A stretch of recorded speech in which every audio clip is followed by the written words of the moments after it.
When you see that notification, we about to go live. Hit this track and do you dance like you Karen Lacey. Running back the time, Matthew to the house, baby.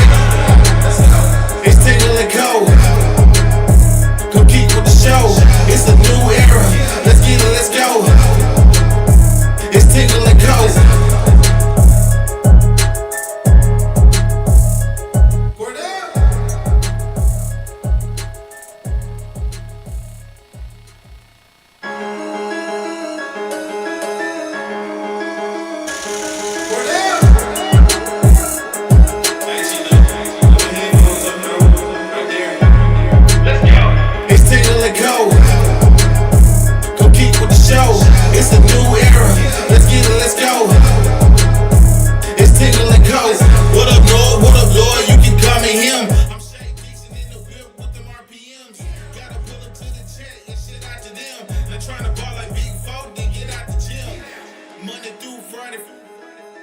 When you see that notification, we about to go live. Hit this track and do you dance like you Karen Lacey. Running back the time, Matthew to the house, baby. It's Tingle and Co. Compete with the show. It's a new era. Let's get it, let's go. It's Tingle and Co.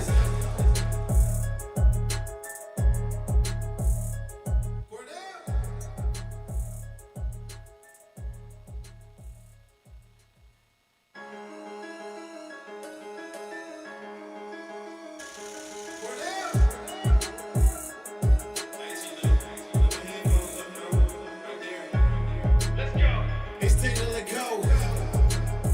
Compete with the show. It's a new era. Let's get it, let's go. It's Tingle and Co. What up, Lord? What up, Lord? You can call me him. I'm Shay Dixon in the whip with them RPMs. Gotta pull up to the chat and shit out to them. They're trying to ball like Big Folk, then get out the gym. Monday through Friday. When you see that notification, we about to go live. Hit this track and do you dance like you Karen Lacey. Running back the time, Matthew to the house, baby. It's Tingle and Co. Compete with the show. It's a new era. Let's get it, let's go. It's Tingle and Co.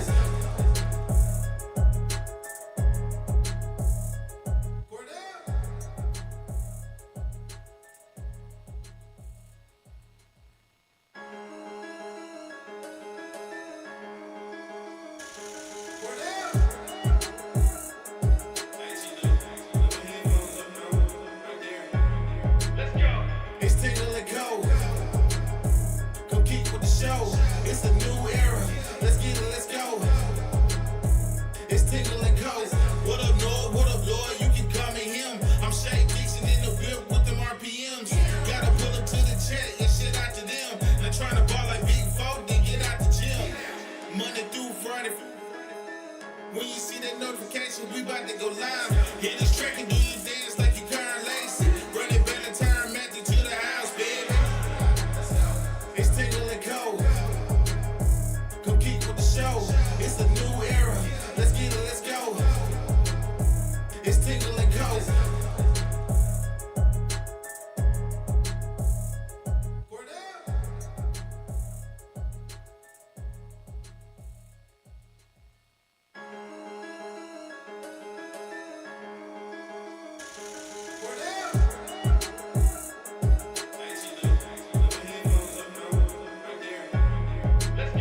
It's Tingle and Co. Compete with the show. It's a new era. Let's get it, let's go. It's Tingle and Co. What up, Lord? What up, Lord? You can call me him. I'm Shay Dixon in the whip with them RPMs. Gotta pull up to the chat and shit out to them. They're trying to ball like Big Folk, then get out the gym. Monday through Friday. When you see that notification, we about to go live. Hit this track and do you dance like you Karen Lacey. Running back the time, Matthew to the house, baby. It's Tingle and Co. Compete with the show. It's a new era. Let's get it, let's go. It's Tingle and Co. All right, good morning and welcome in. Space, put the speakers in your face. As we close out the week right. If you guys wanted to wake up this morning, we made sure of that, and Cordell made sure of that. The best alarm clock in the world. That's right. Is when that Cordell hits at 8 a.m. this morning. We appreciate all of you getting in here and starting your morning with us as we close out this first week of January. And Lloyd and I have recovered. You've witnessed it all live from 8 to 10 a.m. From no show on Monday to a half-sick show on Tuesday as we continue to recover Visiting from the wrong flu. doctor on Tuesday, Yep. but the right doctor. There you go. And we are recovering quite nicely, if I had to say so I would myself. say so myself. Don't forget, every single day our show is brought to you by FanDuel. We appreciate our friends over at FanDuel Sportsbook. And if you had listened to us last night, you'd have cashed out on some money after that CFP semifinal game as that Miami -3.5 hit. And I tell you what, shout out to FanDuel because they crushed the line once again. Double dongs. Miami wins by 4. 4. And we missed multiple field goals. It was just The double. Is there a louder sound in sports? no, Like not a brick, not a wedgie, not even a hard hit. not even a barreled up baseball. No, well, Jared Jones maybe, or Shohei. There's sometimes sounds like it sounds like you're cracking thunder. Because the microphone is on. It's on the post. It's on the post. Right, so it's. I'm like, and then he doinks it, misses it, and then he doinks it, drills it. It's just really shout out Mirror Man. It just depends on the polarity of the post. Yes. And whatever Vegas needs, that's which way it's going to go in. But it really is a crapshoot. Once it hits it, you still have like this glimmer of hope. Shout out Glimmer for Dead. Because you can bank it where in. it's like it could bank in, and then even after that, you don't know if it went in or not because you can't tell. It's like as long as it caroms the right way You're toward. just listening to this deafening sound like this.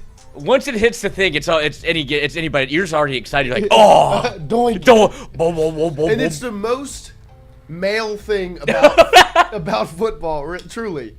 A sport that is very much. Oh hell yeah! It's very much just dudes. Yeah. You know, like it's just a dude sport. We're hitting each other hard and we're jumping around and the whole thing. Smack each other on the ass. It's called football, but we don't use our feet. No, you know? Like but when you do, it's just a dude thing.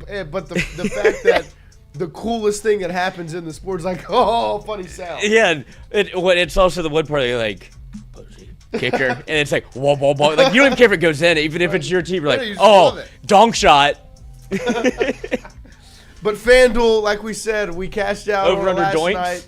Miami -3.5. The Hurricanes cover and get the victory over the Rebels last night. And what was an exciting football game. Yeah. It was an exciting, fun college football playoff football game with two teams that played well and then didn't play well, couldn't capitalize. I, for one, obviously, like everyone else, was sweating that -3.5 bet because Miami just wouldn't put the game away. They just would not win the game. Chambliss very rarely throws bad passes or makes the wrong decision. And he did it multiple times, and they could not intercept the football. They just kept batting it around, patty caking it, and it's hitting the ground. Miami had all the opportunities to put it away, and so when Ole Miss went up, I was like, Of course they're gonna pull this off. And then you saw that daunting Pete Golding defense hit the field against Carson Beck in this Miami offense, who just started taking shots and could run the ball whenever they wanted. Miami and their allergy to running the football when it works blows my mind. But they're able to get it in the end zone. Carson Beck runs it in, doesn't leave much time for Ole Miss. They can't score.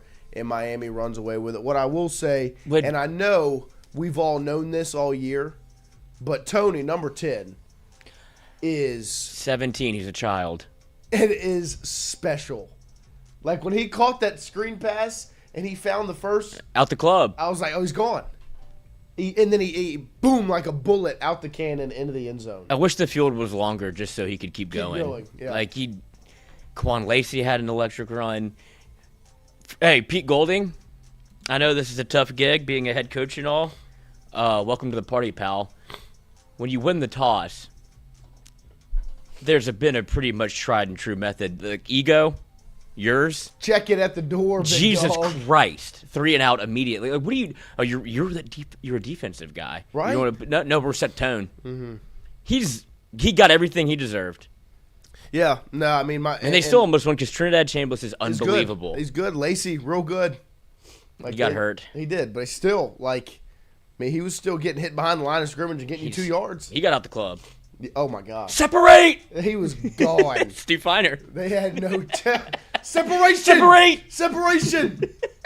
But it was a fun game to watch. I love good football, and as should you. And it's even better when finally this FanDuel's saga involved. Amen. Finally, this saga is over.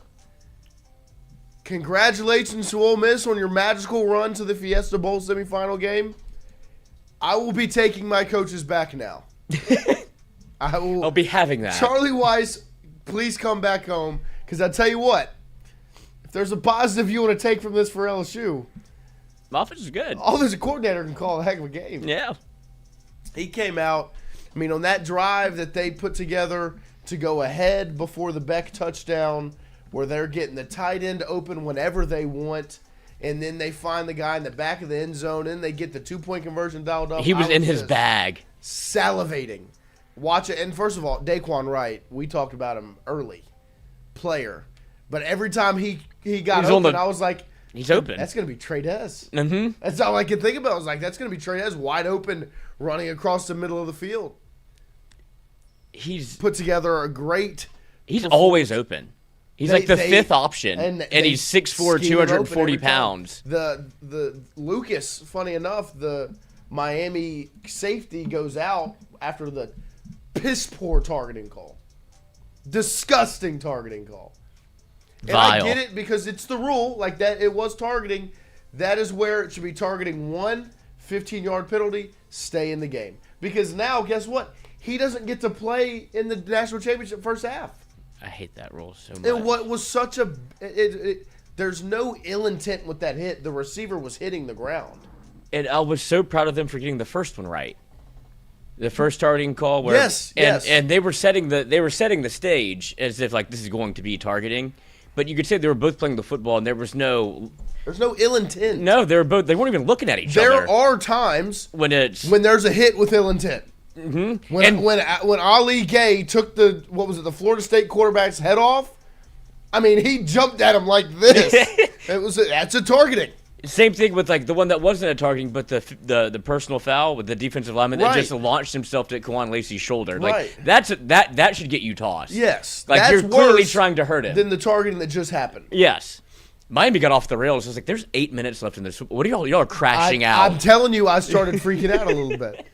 It's their coach. I was like, what are we've lost our mind. It was a battle. It was a battle of incompetence at the top. Mario Cristobal is not a good head coach. No. Pete Golding is not used to it, and they're both. It was just a big pissing contest. Yeah. Of like who can be dumb first and who can be the dumbest the loudest. And credit to Carson Beck for he hasn't had a stinker yet. With that, also, Cristobal trusted him way too much. Well, they threw it one too many times. It was like he's about to throw a pick here. And I will say, at that last drive of the game, we all saw it coming. He locked in and he started. He did. That was his best drive of his life. He put together a drive. A Bella Danger blood oath. He was timing the throws up, and there was one play, and they showed it on the screen in a replay, where Tony 10 is running like a little, like a little zig route in the middle of the field, and all three linebackers are like the gravity. I was like, oh my gosh. Because then they throw the dig right behind him over the top. That was his best. He made every right decision, and it was the right decision. And I could not stop thinking about the gravity that this slot receiver had in the middle of the field. That's what Aaron Anderson should have been. Literally, like the corner stuck on him. All three linebackers are going where he's going, and it leaves zero open right behind. Because your other weapon, the running back, we're not going to use that. And so everybody's like, "Where's 10?" Both backs. What was it? They look the exact same. Yeah, I mean they just. And good then they've got C.J. Daniel. Like their offensive line and their offensive line was solid. So I mean, once again, you see it in the trenches. Tonight we've got game number 2. Oh, Mendoza. Oregon versus freaking love you guys. Indiana. And I mean, everybody's pushing for Indiana, huh? Like they are the Cinderella. They're the Cinderella, Number which is one crazy. team. The number one team in the country, but they're the happy-go-lucky story, and they are also favored by 3.5 tonight. But funny enough, I've got Oregon covering. I was about to say Oregon might just win this whole thing, and nobody talked about it at all. I've got Oregon plus 3.5. I'll take it with you. Oregon plus 3.5 tonight Oh, versus Indiana. earthquake game. The over/under set at 48.5. You think so? Rookie numbers. Got to get think those so? numbers up. I'll go over. 48.5 over/under. This is all via our friends over at FanDuel. Shout out to FanDuel Sportsbook. Oregon, Indiana tonight. Indiana favored by 3.5. Over/under 48.5. We've got Lloyd taking the over. Give me Oregon plus 3.5. Oh, keep tease this it. thing close. What, tease the line? Mm-hmm. Of course. That's 9.5, and then what was it? 48.5. 42.5. That's stealing money. Candy, baby. There you go. Just like what LSU's about to do with Charlie Weiss Jr. Just boop, boop, take that and put that over here. A They good really game missed last their wide night. receivers coach and their tight ends coach, Yep. huh? Maybe they're calling the plays. Maybe. It was a good football game last night. Ready for some good football again tonight. Like we said, A good football game can change your it's your the day best. It really is the best. Like literally being able to sit down on the couch and just be entertained. and just watch a good football game, because it wasn't good football. Like it wasn't like we're watching the best football teams go at it. Men are simple creatures. But it was a good competitive football game. Pads were clacking. And that's all you can ask for. Pads were popping. Making some A little bit of a throws. ref show, but not too much. Not too bad. Not too bad. They're It getting could be good at worse. correcting it. I will say what I cannot stand, maybe one of my biggest pet peeves in the sport, is the stupid rules analysts on the call. They agree with the call in the field No matter what. every time. So why are we asking them? They're not adding any sort of I want that job. what's the well I'll tell you what, Bob, I think the refs on the field, they've called it perfectly, and What's it called? yep. Would they call the field? Love it. Yeah. Well, you see there, like the Tony catch goes The up with best one hand. non-catch. The best, but it was a catch. I mean, his toe touched first and then the heel. Flat feet. Can't go to war. Whatever. Yeah, It was a great. I mean, There when they should- called it a catch, I was like, how? And then they showed the replay, and I was like, oh my gosh. And they he took it away from him. Just whatever you saw. I love a one-handed catch where it doesn't move. Oh. Like there's rules to this shit. Like a one-handed catch that you cradle and bring back in, or bobble and bring back in, and get two hands on it. When you moss it and it's just stuck to the palm, and then you bring it to or you don't even have to bring it in. But if it's just like control with one hand, like the catch, I don't care. You could be in the stands. Doesn't matter. It looks so cool. Too impressive not to Yeah, count too it. impressive to not be a catch. That should be a rule. It should be. We need targeting ones and twos, Yep. and we need too impressive to not be a catch. And the targeting thing is an easy fix. I don't think anybody would buck back. It's a flagrant foul. Yeah. That's literally what it is. You Since can the get dawn of time. You can get a flagrant one, A yellow card. and it's a foul. It's a warning. If you get two flagrant ones, you'll be gone, right? But you stay in the game. If it's a flagrant two, you're out of there, right? That the second targeting that Lucas got ejected on, the player is hitting the ground. He is going for a tackle, and it just so happens that his helmet hits the other guy's helmet. He was leading with the shoulder. There's no ill intent. He's not going for helmet-to-helmet contact. It's the way the offensive player went down. There is helmet-to-helmet contact. The crown of his helmet hits the other guy's helmet, so it's a targeting, yes. It should be a 15-yard penalty, and he should be able to stay in the game. Now, if the receiver was running and you saw Lucas go at him like this and boom, straight up, ill intent, hit him helmet to helmet, LaRon Landry'd him. right, then guess what? That's targeting two, you're gone. But now we've got this young man who's not going to get to play in the first half of the national championship game because of that call. Who was it? Jalen Lucas. The Wisconsin interesting safety. way to make a lesson of him, How huh? about that? Mm-hmm. Conspiracies Now everywhere. he doesn't get to play because of a stupid rule. Shouldn't be allowed to play anyway. I can't believe that we continue to have this conversation. We haven't solved it yet. But it's very fixable. It's right there. I get that it's the rule. That's a targeting. He should still be able to play in the game. It should have been a 15-yarder, pick it up, keep it moving, how you doing? That's it. And like you said, the penalty after, where the D linemen's come That in should be ejected. way late, is 10 times worse than what just happened before. And also, Ole Miss, didn't they settle for 3 on that one? God, you got to get in the end zone there, don't you? That was one of those opportunities where I was like, you have got to get in the end zone. You know who they were missing? Who are they missing? Juice? Lane? You don't think he scores there or goes for it? God. You have all the momentum in the world. I understand taking 3 points because you do have the momentum, but you got to have something Kicker special. is impressive, though. Yeah. He can boot that thing. Even the doinks. Both kickers were good. Yeah, yes. And I thought both quarterbacks played well enough. They both made some mistakes.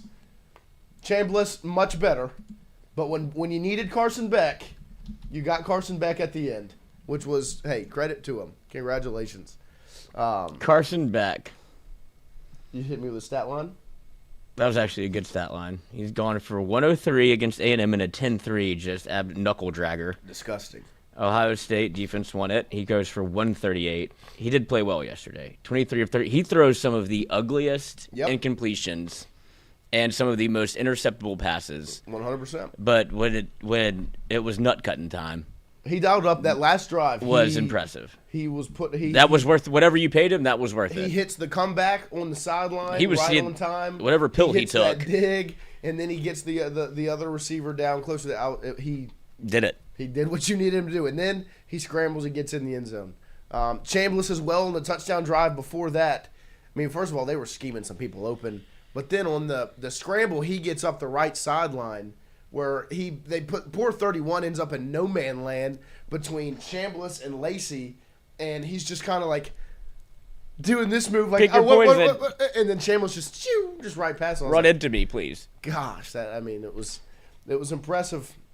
And it shows you how important quarterback play is. And as of right now, LSU is sitting with major question marks around the most important position in the sport. Seems important, huh?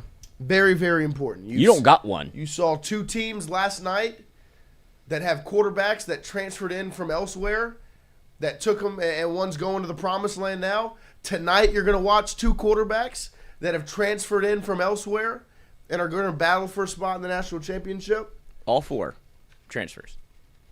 And LSU, as of right now, has 0 quarterbacks on the roster and is sitting with their hands empty in the quarterback conversation. And this is where I will say, got no money at the club. Our point the whole time has been what? Trust and have faith in Lane Kiffin. And it's real easy to have faith when it's, hey, when you have options. Just trust that we're picking the right guy, right? It's a lot more difficult when it's who the hell is going to be the guy, right? Because as of right now, last night, Damon Williams is going back to Washington. Coward. And it makes sense because if you're LSU and you're going to get Damon Williams, you have to pay Damon, $6 million? And you've got to pay Washington $4 million, so you've got to cut a check for 10. And I get it, but $10 million is a lot of money. We're stopping now. We got 58 to somebody that I haven't seen since. Right. Is off the reservation. And so I think, I'm not saying it was just LSU because it also could have been Miami and Oregon that also were like, that's a little when Leavitt's there and it's less than $10 million, maybe unless he's going to run his price up now because everybody needs him. Damon Williams staying in Washington, which has left LSU in a spot where you didn't get Sorsby, you didn't get Chambliss, Lagway's at Baylor now. You had Leavitt on campus, you turn your attention to Williams, you can't get Williams, and you kind of spurned Kind of. Leavitt on the way out, where You left him at the altar. You just kind of were you put together this nice little visit for him, and we're spending time, and then what's that over there? Could you be at a worst last date than an LSU men's basketball game when all you want to do is kind of talk, and it's like, well, there's really no more conversations to be had, so you're just sitting there watching LSU basketball lose, and you can't even have, like, crack jokes or do anything. It's like neither one of us want to talk to each other, so you're just straight ahead. A bad basketball game. Yeah, nothing to look at, but we both have to be here. Yep. And poor Whit, all the personality in the world couldn't fix the problem. Like, there's no joke. There's no – it's like when you go to, like, an engagement party or a couple – your friends that are married maybe or dating, and they start getting in a fight and the party's for them, and everybody's just kind of, like, a little icy around it. Sitting there with their hands in their pockets. And it's like – there's no way to fix this. Even the personality in the room, it's like not the time. And it's like, oof, there's nothing to do here but sit and wait and hope somebody leaves, and then we'll come back tomorrow. And then side group chat, one's gone, and you're in both of them. You're like, look, we can fix this. One piece of good news this morning to interject in this, kind of sad quarterback conversation. LSU just got a huge signing as Tennessee transfer edge Jordan Ross has now signed with LSU. He was a 5-star recruit in the 2024 class. Another big-time edge rusher for Blake Baker's defense as he literally just committed just right now. Jordan Ross, as it was announced by On3 over there after Blake Baker put out a little I love his. A little gif, a little Here Come the Tigers himself on Twitter. All knowledge. Jordan Ross is an absolute specimen unit. Like when you talk about how would you chisel a edge rusher in a video game, it would look like that young man right there, Jordan Ross, who's a 5-star coming out of Birmingham, Alabama back in 2024 and committed to the Volunteers, is headed to Blake Baker's defense to work with Coach Peoples. And look, hasn't had the most impressive first 2 years at Tennessee. The numbers aren't going to pop off. But if we remember, right, Savion Jones was in a rough spot, wasn't playing up to his fullest abilities in 2023. Obviously, a bad defensive season. Coach Peoples comes in and gets the absolute most out of Swinson and Savion Jones. Blake Baker's defense and Coach Peoples' ability to develop their talent as edge rushers, right? And then you look at last season, what he got out of Peyton and Pyburn and Butler and Relaford, and being able to add to that. You're getting a really nice piece of clay for your defensive coaches to be able to work and mold and develop in Jordan Ross, a huge addition there for the Tigers. Every time they add to that defensive front, it is massive, because it means more toys for Blake Baker, Kevin Peoples, Sterling Lucas as well, as he brought in an edge rusher yesterday. Now we've got LSU's got Jordan Ross added to the list. Impressive defensive line addition there for the Tigers. But back to the quarterback conversation. LSU will be adding quarterbacks, right? You've got the Elon quarterback that you've heard a good bit about, as well as a quarterback from JUCO as well, who was, I think, the number 2 quarterback coming out of junior college. So you've heard some names, but as of right now, when it comes to starting level quarterbacks, the top guys in the portal, LSU's kind of sitting right now, not exactly, I think, where many anticipated to be. When you went into this offseason, you anticipated a Leavitt, a Sorsby, a Chambliss, a C.J. Bailey, a DJ Lagway if it really came down to it. And as of right now, you're sitting with your hands empty. No quarterbacks in the room, and your options getting slimmer and slimmer by the day. Do you think, Lloyd, there is potential to resolve the issue with Sam Leavitt and get him back in the camp for LSU, or is it kind of a tough situation to? It depends on what camp you reside in. Was it an LSU evaluating Sam Leavitt? Right.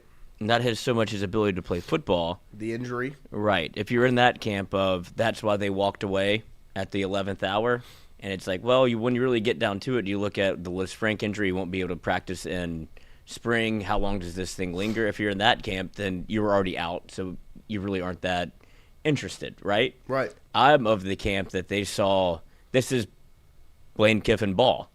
If there's a chance to take a shot, he's going to do it. Yep. Like the safe way is not the Lane Kiffin way. And that now that he is your head coach, get used to it. These are things where Lane Kiffin has, like, you have to trust the process with Lane, right? Because it would have been very easy to sign Sam Leavitt, and if Damon Williams was out there, it's like, ooh, I would love to have seen them take a shot. Right. Now you're in the camp of Lane Kiffin. Oh, you have one. What if I can get the other one? This is what Lane Kiffin does. It's how he's lived his entire life. And so I prefer what he did because I do think Damon Williams, the risk was worth it. If you're able to get him, you get a 2 years and I feel like a much more tailored to your system. Exactly. A guy that fits what you're trying to do. Just Sam Leavitt feels night. like square peg, round hole. It's hard to – everything he does feels off schedule. But what makes him great is the off-schedule plays. But why can he do that? Because he has the ability with his legs. And if you're coming into a new system with a new coach and a new everything, I'd love to see you practice in spring. And so all of that with the kind of just the – I just feel like Leavitt has a little bit of baggage just around him.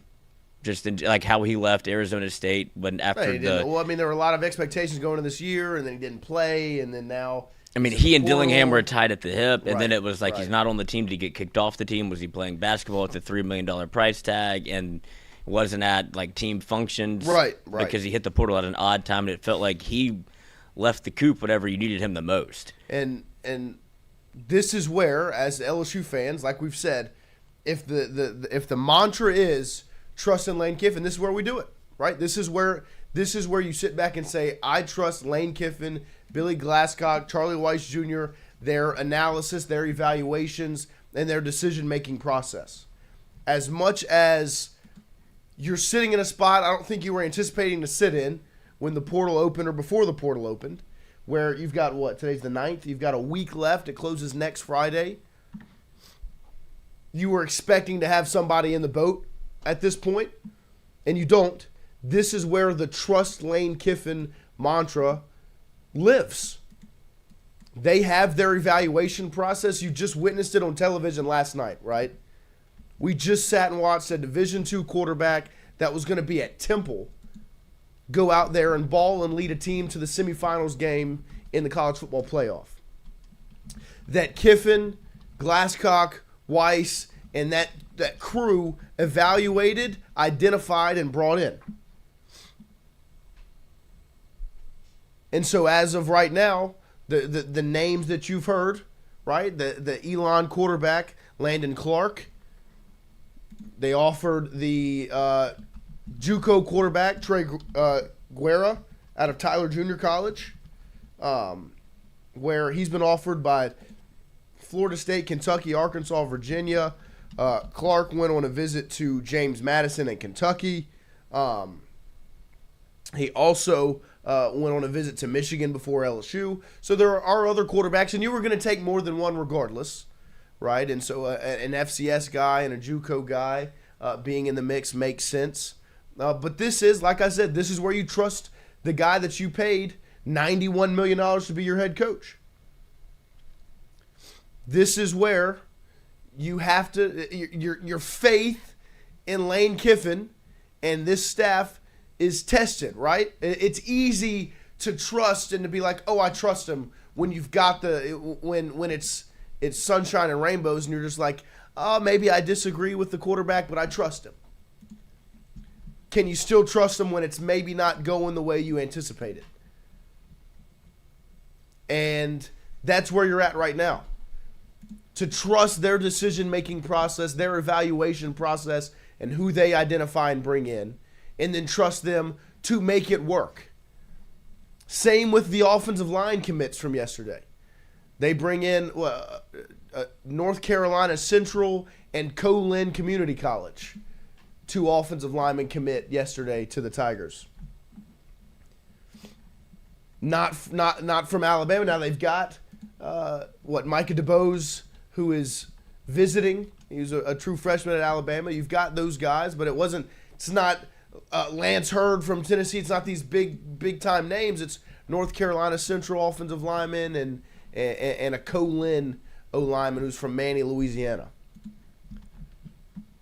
So it's a little different than the big transfer portal, big school swap over like you saw. Tyree Adams and Cohen Eccles end up at A&M, and Ori Williams end up at Tennessee, and Carious Kern at Ole Miss. It's a little different than that, but they've got their evaluation process.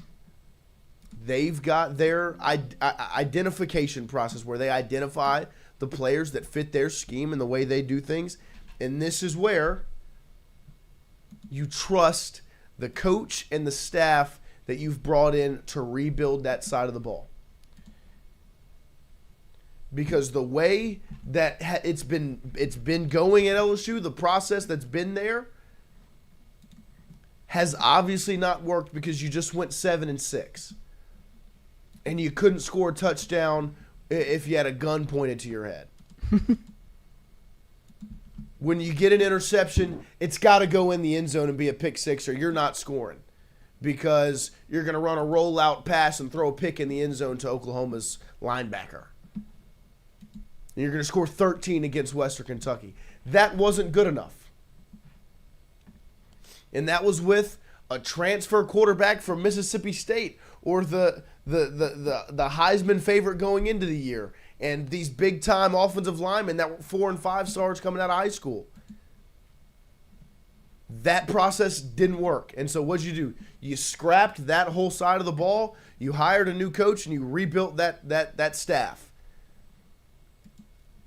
And so who am I to say North Carolina Central, Copiah Lincoln Community College, Elon, Tyler Juka, who am I, right? I get that there are question marks, and I understand the head scratching and maybe the concern around the fact that you are sitting with a bare quarterback room and maybe just kind of being unsure with where it currently stays and where it currently sits. But this is where the trust Lane Kiffin mantra is come to light. This is where you've got to do it. He's brought in receivers that fit the scheme. I don't think he's done at the wide receiver standpoint. I don't think they're done at running back. Right? The offensive line, you heard Zach Nagy talk about it yesterday. If you didn't, go check it out. You're going to see that start to pick up. And then you'll start getting some quarterback answers. But as of right now LSU sits in a standpoint where you can trust the process that the head coach, the offensive coordinator, the offensive staff, and the general manager have. Because guess what? You just witnessed it on national television last night. What they do works. What they did almost won a college football playoff semifinal game. They got let down by Pete Golding and his outstanding defense they trotted out there.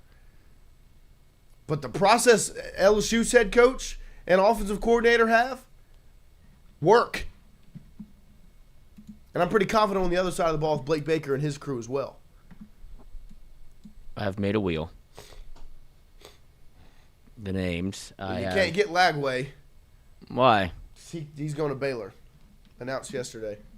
Well, does that mean anything? I mean, maybe not. Okay, I'll take Lagway off. I wanted him. That was kind of my...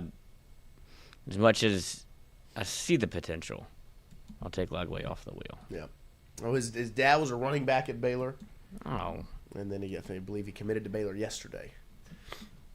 So, Spivey, I don't know what it is, but watching Miami run game got me wanting a run-heavy offense. No, witnessing it last night when you see Lacey break off the long one, and then you see Miami just being able, it was 4th and 2, and guess what Miami was able to do? They were able to turn, hand the football off, and get 3 yards and a first down. Miami's offensive line was impressive. They got that first down. Yes, but I was watching it, and I was like, wouldn't that be nice? Well, not only that. You don't want to have – it's not necessarily a run-heavy offense. What you saw was offense. Right. The ability to be balanced. No, the ability to do either one. And I'm not even saying just be balanced. LSU could do neither. Right. And so to see some semblance of a run game or a run-heavy offense, what you really saw was even Sid the Sloth at quarterback for Miami can pick up both one foot after the other and put it in front of itself and find the end zone. His ability to, if you want to call it run the football, has been a piece of the Miami offense that's gotten them to where they are. And it's kind of come alive during the playoff. You had a quarterback that refused to do that. Regardless of, I don't know why. I don't know what. When you hit the beaches of Normandy, you can't sit there. Right. It's time to get going. You got to run, find a spot to lie down, get up, and run again. You didn't have that version of your offense that it was predicated on, which made no sense ever, and you didn't change. Every team that's had success. Even Mendoza Mendoza real good in the trenches and a quarterback that will tuck it and run. Mendoza will run. Yep. It doesn't have to be Trinidad Chambliss, Carson Beck. You just have to. You literally just have to have the ability to run. Just do it. And you had a quarterback that just refused to do it. It was like he was anemic, allergic to it. I just won't. It became, I don't know what it is. I swear to God, if he starts running in the NFL. To make you angry? Yes. But. No, I get it. Will Redux, part 2. We will have Wilson Alexander join us in a little over 10 minutes this morning, 9 a.m., as Wilson will join us to discuss everything that's going on in this offseason. But let's spin this wheel here. I want you to make the case for whoever it lands on, because this is what it feels like LSU is doing at the current moment. All of these names feel legitimate. Love it or leave it feels tough because of how that entire situation played out, where, like we laid out, where you're together and then you're not, and the family was there and they immediately leave. That's a hard And he's fence. Going straight to another visit. Yeah, that's a hard fence to mend. And when you look around the landscape of college football, LSU is now in the same conversation as two teams, I would say Oregon, if they don't get Dante Moore back, and Miami obviously is going to be in the transfer portal game again. Those two teams are in the college football playoff. There's a reason they don't have a quarterback right now because they're still currently using one. LSU doesn't really have that excuse. And Carl, I see you in the chat saying relax, they'll find one. I'm just saying you're running out of options. It's not the fact that you won't have a quarterback lineup and play. Now, you tell me how appetizing the quarterback from Elon is. I don't know, but it's not the name that I would expect whenever Lane Kiffin comes in. That said, you saw what he did with Trinidad. And it becomes the same conversation of you have to trust. But if he were the pick, it would have been picked by now, right? I think he's kind of dictating who he wanted, and you have come up empty-handed. So, yes, you can keep going down this list of, trust the system, trust Lane Kiffin. I get that, but when you're on the 200th ranked quarterback in the portal, it becomes a little bit more difficult to palate. And so, yes, but it's not the best option, I would imagine. We said this before, we'll say it again, rankings aren't everything. But given the opportunity to get Damon Williams. It would be nice to get Sorsby, get Williams, get Chambliss. Right, you've said those were all three seemed viable at one point, and you couldn't pull it off. So this is what you're left with in terms of the higher profile names, and I want whoever it lands on, I'd like to see you make the case for as to why. Let's do it.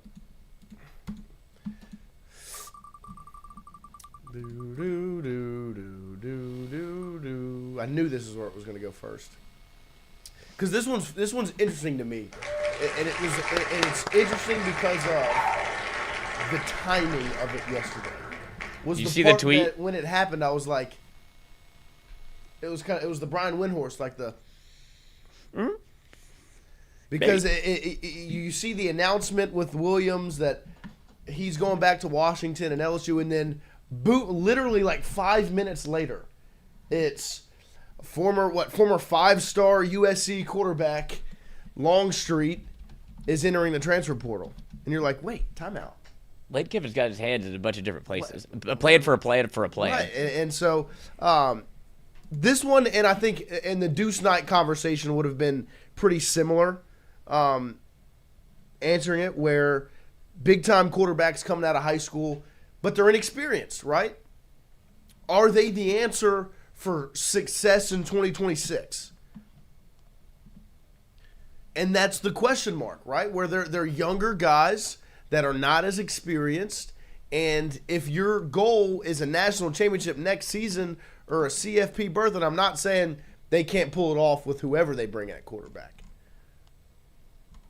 but it would be head scratching around the experience standpoint. Now, from the aspect of you get guys to stick around, and you get a guy that can be in the system multiple years and can be the guy-ish, and then the guy in 27, right? That's a different conversation. But if we're talking about 2026, there are he's not as experienced, right? We're watching high school film. Right. You know? Get him too. Jesus. Lord have mercy. Okay, let's make a play. And so, obviously extremely talented, physical tools, and I'm not saying that Lane Kiffin, like we've said, you trust in him, he can make it work with whoever. But, oh my gosh. Oh, no. What are we doing? High school, babe.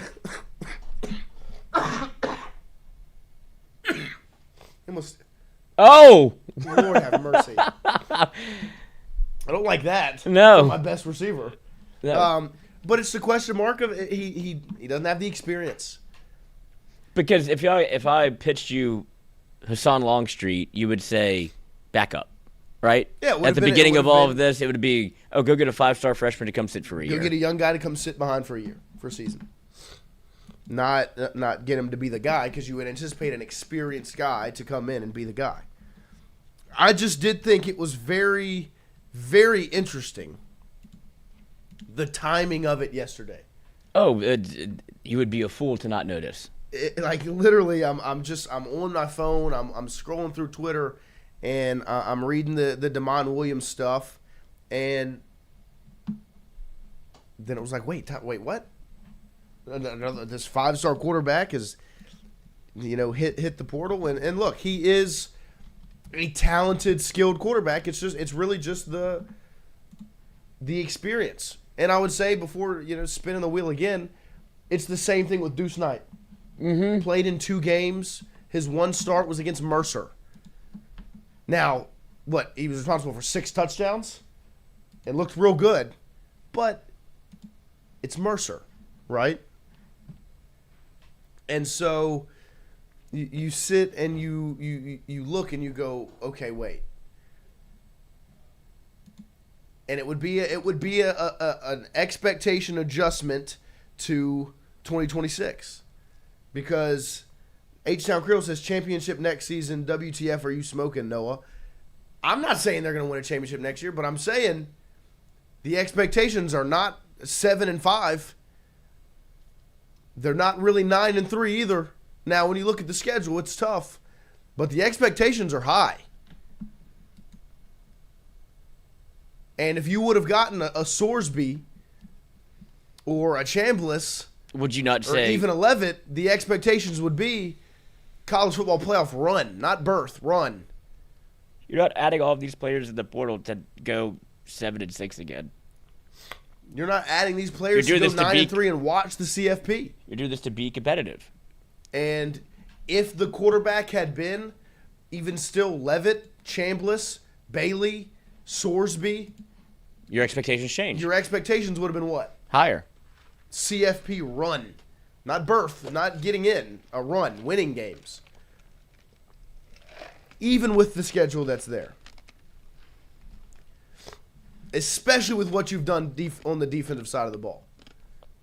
Well, that's the other part. That's where, what are you smoking? They're not building a roster to not compete. Right? It's not like this is It's not a rebuild year. No. And what you've witnessed. And it is a rebuild year. Right. But you're building a roster to be competitive. Look at Indiana with Sig. Right. Year 1, what did they do? CFP. Lost 1 game and they made the CFP. And different league, but still the point stands. And you didn't bring Lane Kiffin in to not compete for national you don't championships. spend money on 1-year rentals on defense to not try and win next year. I don't think that's out of the realm of what they're trying to do. And the expectations are dictated really by this one position. If it would have been Chambliss or Sorsby, and it would have been a done deal by now, the conversation being had about 2026 would be a whole lot different. We'd all be smoking the same pack. Let's see. I don't want Raiola at all.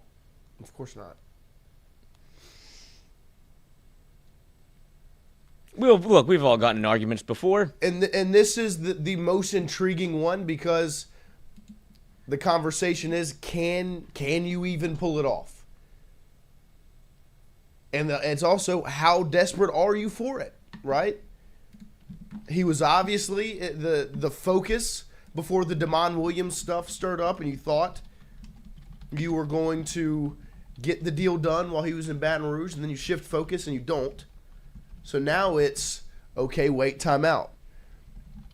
Is that even who we wanted? Because it kind of looks like it wasn't when the Damon Williams stuff, the smoke started. You very obviously chose the other guy. And so now it's, okay, well, now it's kind of back to Leavitt, but he's a spurn lover. And also, how desperate are we for that? How desperate is Leavitt? Because right now he's got all the leverage. Because I'm sure Oregon, if Moore hits the draft, they're going to be interested. Miami possibly. Clearly. Like it's going to be these conversations. He took a visit to Tennessee. They're trying to get Aguilar another year.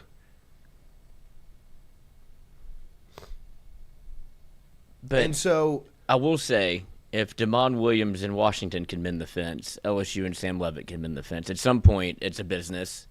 Look, convinced the fence is mended in Washington? But it has to be. They better start mending. Oh, Jeb needs to talk to his wife. It's not mended. It's not mended yet. No chance. Well, he's gonna play. Well, he's got to. But I'm saying there's probably still some. I don't think he likes to be there. Yeah, and I don't think they're really going to be happy that he's there either. Well, you spent $4 million on him. You're stuck. So I know I can't drive a standard, but I have a Ferrari, so I'm gonna learn. Because that's where they are, and if you have to do it, because if Sam Leavitt is the option and he comes back to LSU or comes to LSU, it's not starting off on your best foot forward. No. I think it will take some convincing, not only from the fan base, but also from Leavitt. And if it's a bad marriage, it's a bad marriage. Certainly with, like, the injury. You just went through this with Nuss. With, like, how hurt is he? You don't want to really run that thing back in terms of... You don't want to do this mess, this deal. I'm not sure what the health is of my quarterback. When you can literally go get a Deuce Knight or a Longstreet or whatever, and it be the guy for 2 years, right? That's who but he's from Mississippi. And so we'll see. We'll see the way it plays out. It's going to be interesting to watch, and I have seen some of the film of the Elon quarterback, and he can sling it. Is he the one that threw it like 80 yards in the air? Yeah. Okay, sure. And it literally is. I'll leave the segment with this before we go to break real quick to set up Wilson Alexander. Trust Lane Kiffin. That is the spot we are in. You literally don't have a choice. You have no choice but to trust their process to identify, locate, and bring in talent that fits their scheme and who they are. And regardless of who it is, big name or not, you just watched on TV last night a D2 quarterback in that system that they identified, fit the system, lead them to the college football playoff semifinals. So we'll take a quick break here. We'll come right back. We'll open up hour number 2 with Wilson Alexander from The Advocate. Wardos was created in honor of Alan Ward Branning III, fondly known by family and friends as Wardo. In 2019, the oldest brother of the tribe passed away unexpectedly. His remaining siblings and loved ones wanted to honor his memory in a special way. In 2022, Ward's family decided to combine the need for a sandwich shop in downtown Natchez with a desire to pay tribute to Ward's love of good friends, good times, and great food. Through blood, sweat, tears, and countless hours of hard work, Wardo's was born.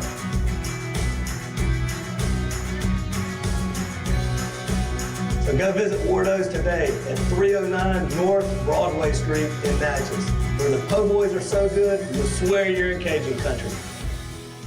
Hey, Miss Lou, come visit us, Tom and Ryan Granning at Go Martin on the Go Deli. Go Martin has clean restrooms, community coffee, an awesome beer cave, and a great selection of anything you may need. Located at the corner of Highland Boulevard and Highway 61 South in Natchez. Also stop by Wardo's Po' Boys at 309 North Broadway on the beautiful Natchez Bluff, where everyone is family.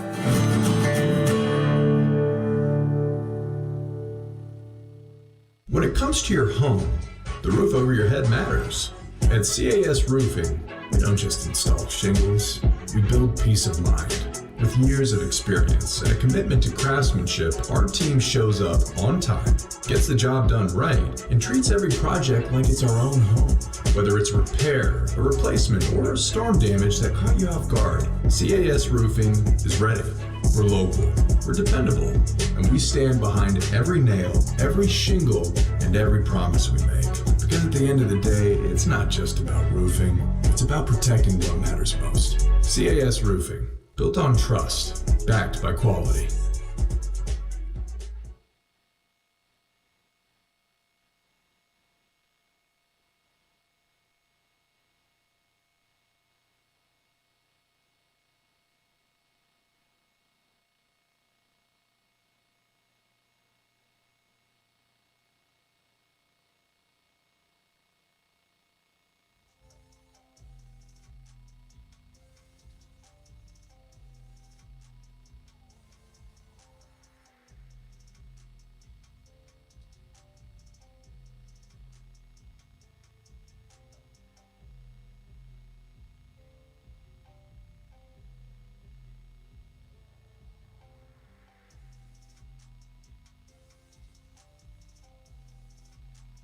All right, welcome back here. Hour number 2 underway as we close out the first week of January here in 2026. And we are joined by one of our favorites, Wilson Alexander, who made some time for us this morning. Wilson, good morning. Thank you for joining us. Good morning. Thanks for having me, guys. Oh, hair looks immaculate. We'll get it started with It's funny you say, I feel like it's very fluffy today. Yeah, it's a good look. If you whirl out of bed and it looks like that, Wilson, I mean, aces. Don't flatter me too much. We'll get it started with the saga that just ended last night. How relieved are you that this coaching carousel back and forth from Baton Rouge to Oxford is finally over? Well, Lane Kiffin's certainly relieved, right? Yeah. Charlie Weiss doesn't have to continue to come back and forth on private jets. Kevin Smith will be back in the building. Everybody else had at this point sort of been in Baton Rouge. But now you got two of your offensive coaches and your offensive coordinator, one of the most critical, back here. And Lane Kiffin doesn't have to sort of continue to try to play this whole PR kind of thing of, you know, showing he still likes Ole Miss and has a lot of love for Ole Miss. He doesn't have to really worry about them winning a national title without him or playing for one without him. I went back and looked at some of the quotes from the introductory press conference talking to him and Burge Osprey, LCD, and how much of it was like, this is the best job in America, this is the place where you can win it all, and else you convincing him on that idea that he had reached his ceiling at Ole Miss. They'd gone and won a national championship, that stuff would have been getting thrown back in their face. Excuse me, they'd gone and at least played for one, and especially if they'd won one. That stuff would have been getting thrown back in their face a lot. And so that's all over with. Lane Kiffin gets his $500,000 check from LSU, and now LSU can move forward. And then when you look at the roster up to this point, the moves they've made in the transfer portal, there's a big question mark, right, that sits with the quarterback position, where you've seen Sorsby end up at Texas Tech, and Chambliss ends up staying at Ole Miss while he waits for the waiver. The way it went down maybe with Sam Leavitt while he was here because of the DeMond Williams situation that started. I want to ask you about that specifically in the DeMond Williams situation where he signs a deal to return to Washington, and then there's some smoke that comes up. Maybe LSU's in the mix, maybe not, about him entering and the back and forth and the legalities of it all. What happened in this situation with the Washington quarterback over the last couple of days? What I think happened was that we learned that these revenue sharing contracts actually can hold some weight.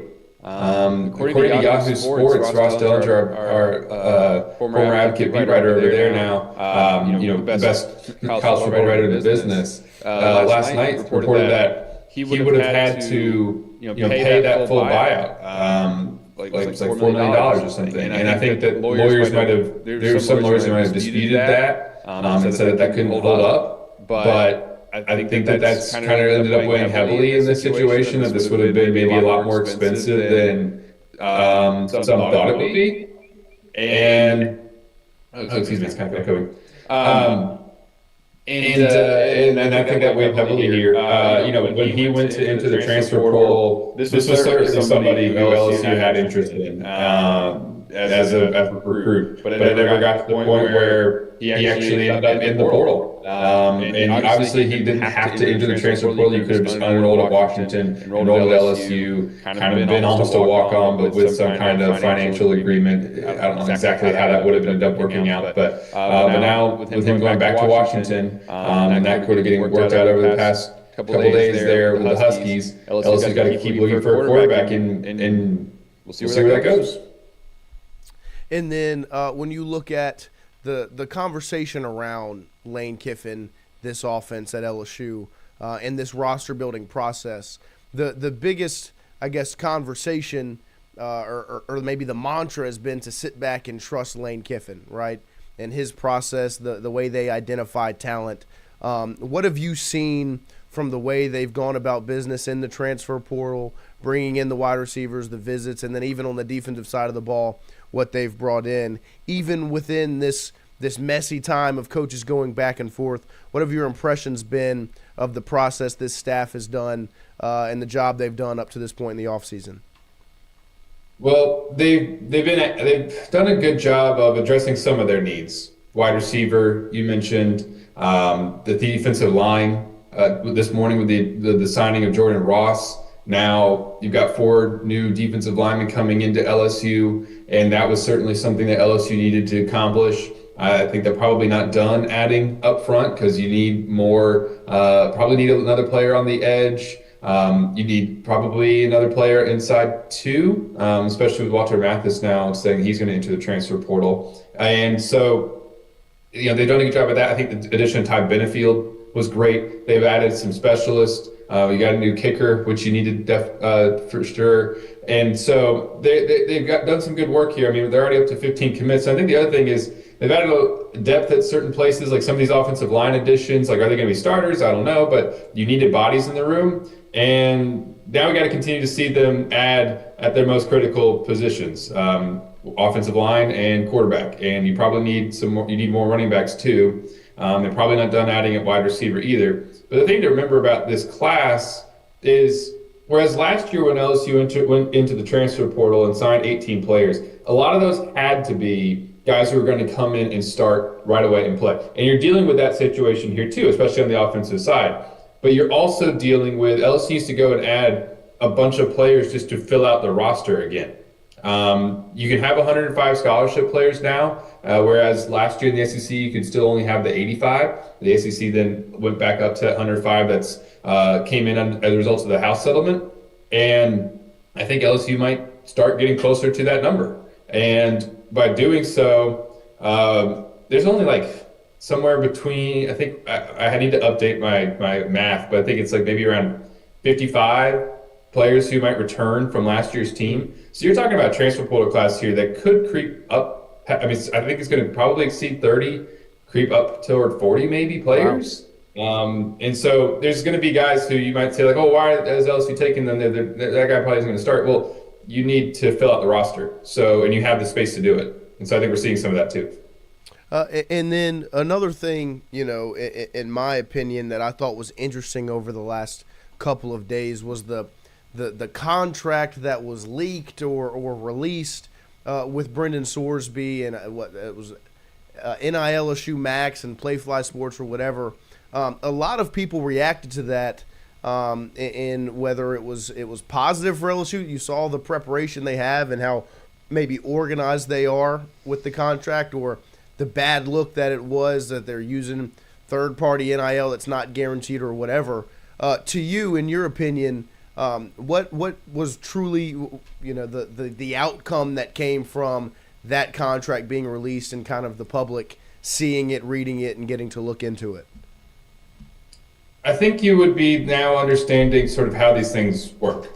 That's sort of my reaction to it. Because LSU has talked since last spring openly. I mean, we started reporting on it at that time. Once that Playfly deal went through, that was how they were going to now try to approach roster building in this era where you have the house settlement and revenue sharing, and you have NIL still available to athletes. But LSU's collective by traditions, I've been told many times, is kind of dormant basically since July. Yeah. And so that's because they're doing things this way now, where Playfly, which is LSU's longtime multimedia rights partner, has this program, Playfly Max, and LSU is working with them, and they are able to set up deals in this way where you have third-party NIL that's done through corporate partnerships. That's why you see LSU players on Our Lady of the Lake billboards all over town. Yeah. And why you see two LSU players, DJ Pickett and Treyas Green, getting Nike deals and other things like that. They have those connections, and people in the LSU athletic department would tell you, and have said many times now, how they thought that LSU's corporate partnerships would be able to give LSU the kind of an advantage. They think it's an advantage, and we'll see how that plays out in going into this new era. And so, with a guy like Brendan Sorsby, he was able to get that $3.5 million NIL guarantee, plus I think Ross reported $1 million, the contract said, from rev share, and you're able to kind of get them to that number and exceed the cap. And that's how these things are going to work. And I think that's the main takeaway, is just that knowing this is how these things work nowadays, compared to how they operated even just last year, under some different guidelines last year, under different rules. Well, to me, it's funny. It felt like an opportunity that everybody was kind of piling on LSU at one point, and it's like this was another thing to put on the pile of LSU. Like, look at how they're operating. Look at what they're doing. They have contracts. Like, at what point was that a bad thing for LSU to be able to, like, what do you think other people are doing? That is the most standard boilerplate contract that you can give somebody, and it's like, look how LSU's doing business. Like, at some point, the other shoe has to drop, whether it's like I understand LSU was the black hat. I get it. But this was just something they put out there, and they tried to make it this whole story when it was much to do about nothing in my mind. And you're an actual journalist. When you see something like that, do you feel like the wheel is turning from the national media perspective of LSU, but I guess becoming the villain in terms of college football? I hadn't sort of seen that and thought that it was continuing to make LSU the villain. I guess I missed those things. So you don't think that was linked to try to make LSU look bad? I don't know. So at least that was the narrative. Was that? At least that's what it felt like the narrative was when it came out. I didn't think so. Yeah. I wouldn't have thought so, because also, and maybe just people still don't know enough about how this works these days, but when USC was announcing that all those players were coming back, I think they were kind of the first one that was starting to do that whole Twitter trend of like, we're going to announce so-and-so's re-signing. What do you think he's signing? He's signing a rev share contract. Right. He's signing this NIL type of agreement. It's the same thing. With Damon Williams, he is reportedly getting $4 million. That is done in this way too. Brendan Sorsby reportedly getting $5 million from Texas Tech. It's a very similar sort of contract to this. It's a lot of schools are doing it this way now. The LSU is not alone in this. We've seen multiple schools. Ohio State comes to mind as one that I remember seeing, sort of partnering with their longtime multimedia rights partner. It's often Learfield or Playfly, and maybe some others, and that they're able to pay players like this. This is kind of just how it's done. It's just sort of, this was maybe the strongest example within this past year that we've seen of it. Ross being able to obtain those documents like that, you know. I'll ask you again with last night and Ole Miss losing. Is it pretty safe to assume that now that saga's over and Ole Miss has lost, that you will start to see some of the trickle over from a roster standpoint of Ole Miss players heading to Baton Rouge? Probably. Yeah. But then again, we also seem to think there was at least a strong possibility that LSU might be able to pull Trinidad Chambliss and Keewan Lacey, the kicker, here too, and they end up re-signing with Ole Miss. Now, there's still a lot of players on that roster, and I would be surprised if nobody came down. If they don't, then Walker Jones and that group up there with the collective and Pete Golding and all of them getting everybody re-signed would be impressive work. With all of LSU's, with so many coaches coming down. I think Winnie Watkins, the receiver, is a name to keep an eye on, whether or not he enters the transfer portal. And we can kind of see, too, just who else from that team comes down here. But those biggest names are staying at Ole Miss, certainly guys at LSU had interest in.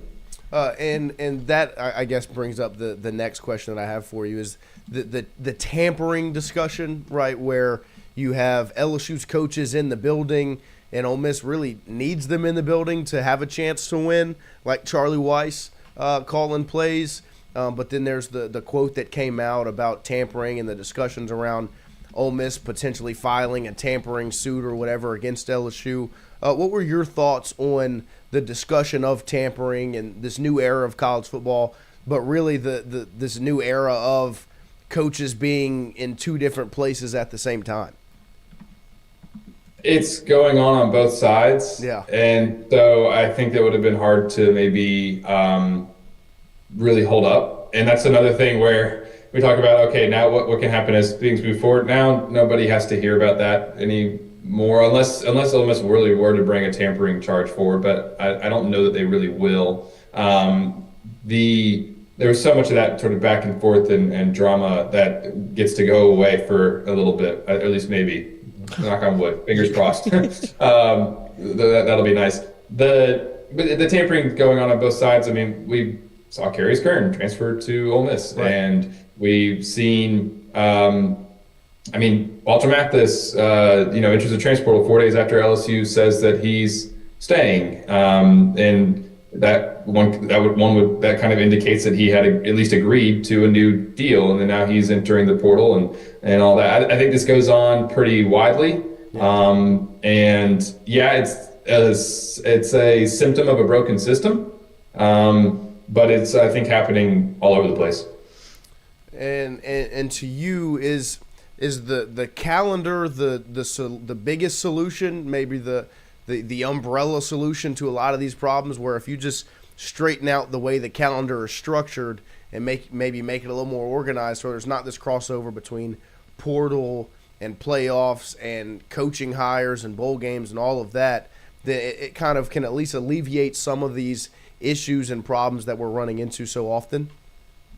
That would help. If throughout, I loved Dan Lanning's idea. Yeah. I don't know if y'all saw that one about moving up the season a week, which I think, would be kind of an adjustment, but wouldn't be the end of the world to have week one just a week before Labor Day. And then playing the playoffs every single week throughout the month of December. He's like, make Saturdays sort of like college football's day. You kind of need the NFL to not, get in the way. But if you're to do that and then end the season on January 1st, that's the national championship game. And then the portal opens the next day.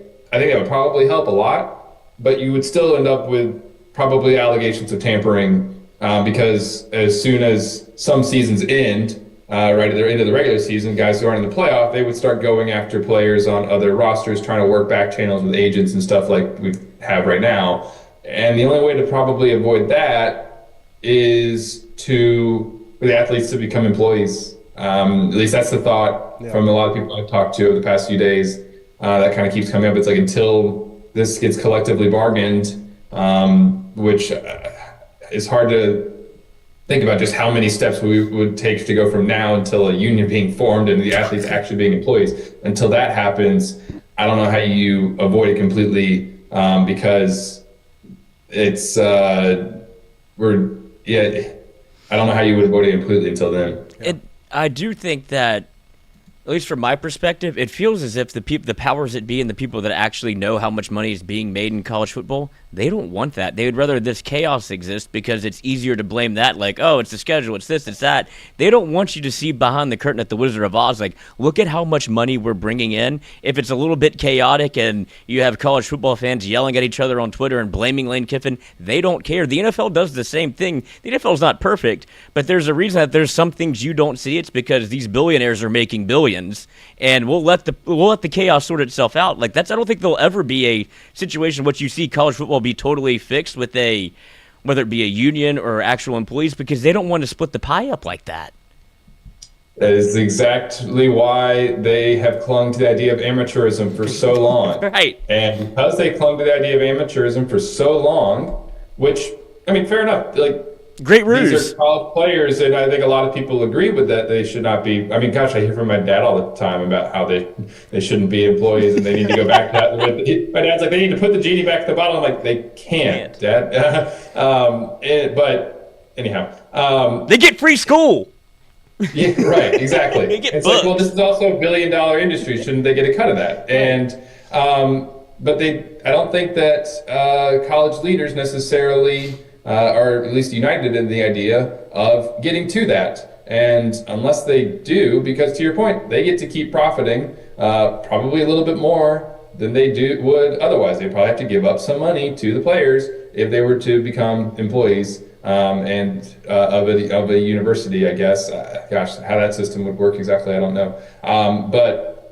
Yeah, I don't think that they want to give up this idea of amateurism, and that's why we've seen them going to Congress asking for federal help and legislation there, and nothing's come of that yet, despite a lot of time and money spent on the effort. And so, I agree with you. I don't think they want to give that up, and they will probably just allow this to happen and continue to kind of operate this way and be chaotic until it does. Even though, like I was with someone yesterday who pointed out that it felt like there had been more attention placed, and maybe this is because he was an LSU fan, but more attention placed on the transfer portal than on the semifinal games, right? Because the chaos of the portal is more entertaining than the lead up to a game, which feels broken. Yeah, no, I would agree. Fun, but broken. Right. Yeah. The main thing is not the main thing. It's become it's a reality show at this point. Yeah. Yeah, it is, and it's like, it's who's going where, and like who's tampering with who, and all that stuff. It is, and it makes for a lot of fodder, but maybe isn't exactly how a healthy sport should be running, right? Yeah. Now, and speaking of chaos, last one I want to ask you about is September 19th, 2026, when LSU heads to Oxford, Mississippi. It might be the biggest reality television show of them all. How excited are you for the Tigers' trip to Oxford next year? Man, I cannot wait. That is going to be awesome. Oh my gosh, I don't even know what to expect. I don't even know. I'm wondering like just how much security they're going to need for Lane Kiffin. And have y'all been to Vaught Hemingway Stadium? We've not, but we're going on September 19th. Oh, nice, awesome. Okay, well, so it's a little cozy. On the sidelines. Yeah. Like, how LSU's got the fence and then like space for a walkway before you get to the stands. Right. Like there's some area there. Vaught Hemingway doesn't really have that. It's sort of just like brick wall where the stands start and then the sideline. Oh. And so I feel like Lane Kiffin's going to need a helmet or something. Like he's a little too close. A little exposed. To flying projectiles, potentially. And so I wonder what kind of security Ole Miss is going to have for that, because they're going to need extra to ensure his safety. That's going to be absolutely insane, and I cannot wait. I'm pitching the idea of a Pope Mobile for Lane Kiffin. Have him in a bubble or some sort of, enclosed environment that he just kind of gets to maneuver around on. I don't know him well yet, but I feel like he would really enjoy that kind of level of attention. 100%. Well, Wilson, we appreciate your time this morning. Thank you for joining us, and we'll talk to you again soon. Thanks for having me, y'all. Have a good one. Yep, there he is. Make him mortal, make him mortal, make him mortal. There he is, Wilson Alexander, the advocate. We appreciate his time every single time, all the insight. We also should be having a guest come in in about 5 minutes, as Rohan Davey shot me the text over this morning and wanting to come on at 9:30. So we'll see if we can get Big Rowan here, everyone's favorite LSU quarterback. But do not forget, every single day we are brought to you by AJ Sports Cards here in Baton Rouge. AJ Sports Cards, located at 3348 Drusilla Lane, right here in Baton Rouge. They do a great job. All the merchandise that they have, whether it's cards, packs, boxes, memorabilia, they've got it all over there at their store location, 3348 Drusilla Lane. But also stay up to date with everything exciting they've got going on. They've done events, I think, back in July, and now this just happened in December as well, where they've had some special guests there for some autograph signings and pictures, as well as vendors coming through with Pokemon cards, movie cards, memorabilia and merchandise, and then, of course, all the sports cards you could imagine. If you go follow AJ Sports Cards over on their Instagram, at AJ Sports Cards 225BR, as well as their Facebook, AJ Sports Cards, go give them a follow over there, and you'll stay up to date on everything they've got going on in their store. We will take a quick break here, come right back, and hopefully set up everyone's favorite LSU quarterback, Rohan Davey, right after this.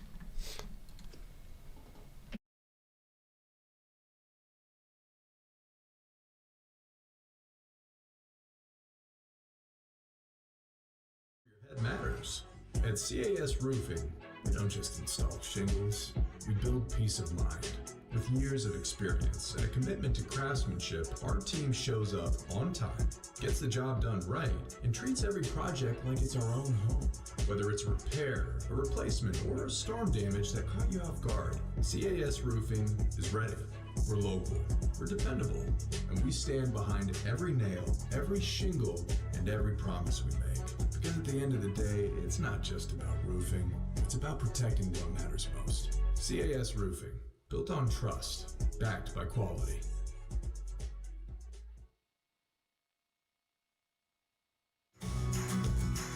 Wardo's was created in honor of Alan Ward Granning III, fondly known by family and friends as Wardo.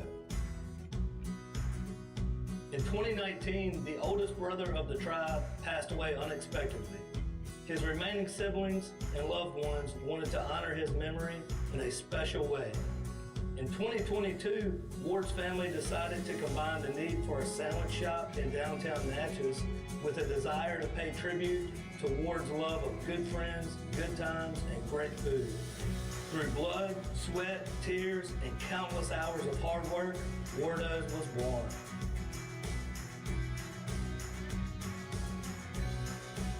So go visit Wardo's today at 309 North Broadway Street in Natchez, where the po' boys are so good, you'll swear you're in Cajun country. Hey, Miss Lou, come visit us, Tom and Wright Granning at Go Martin on the Go Deli. Go Mart has clean restrooms, community coffee, an awesome beer cave, and a great selection of anything you may need.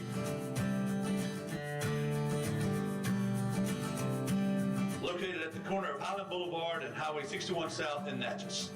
Also stop by Wardo's Po' Boys at 309 North Broadway on the beautiful Natchez Bluff.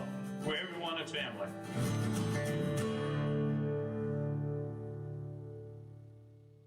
When it comes to your home, the roof over your head matters.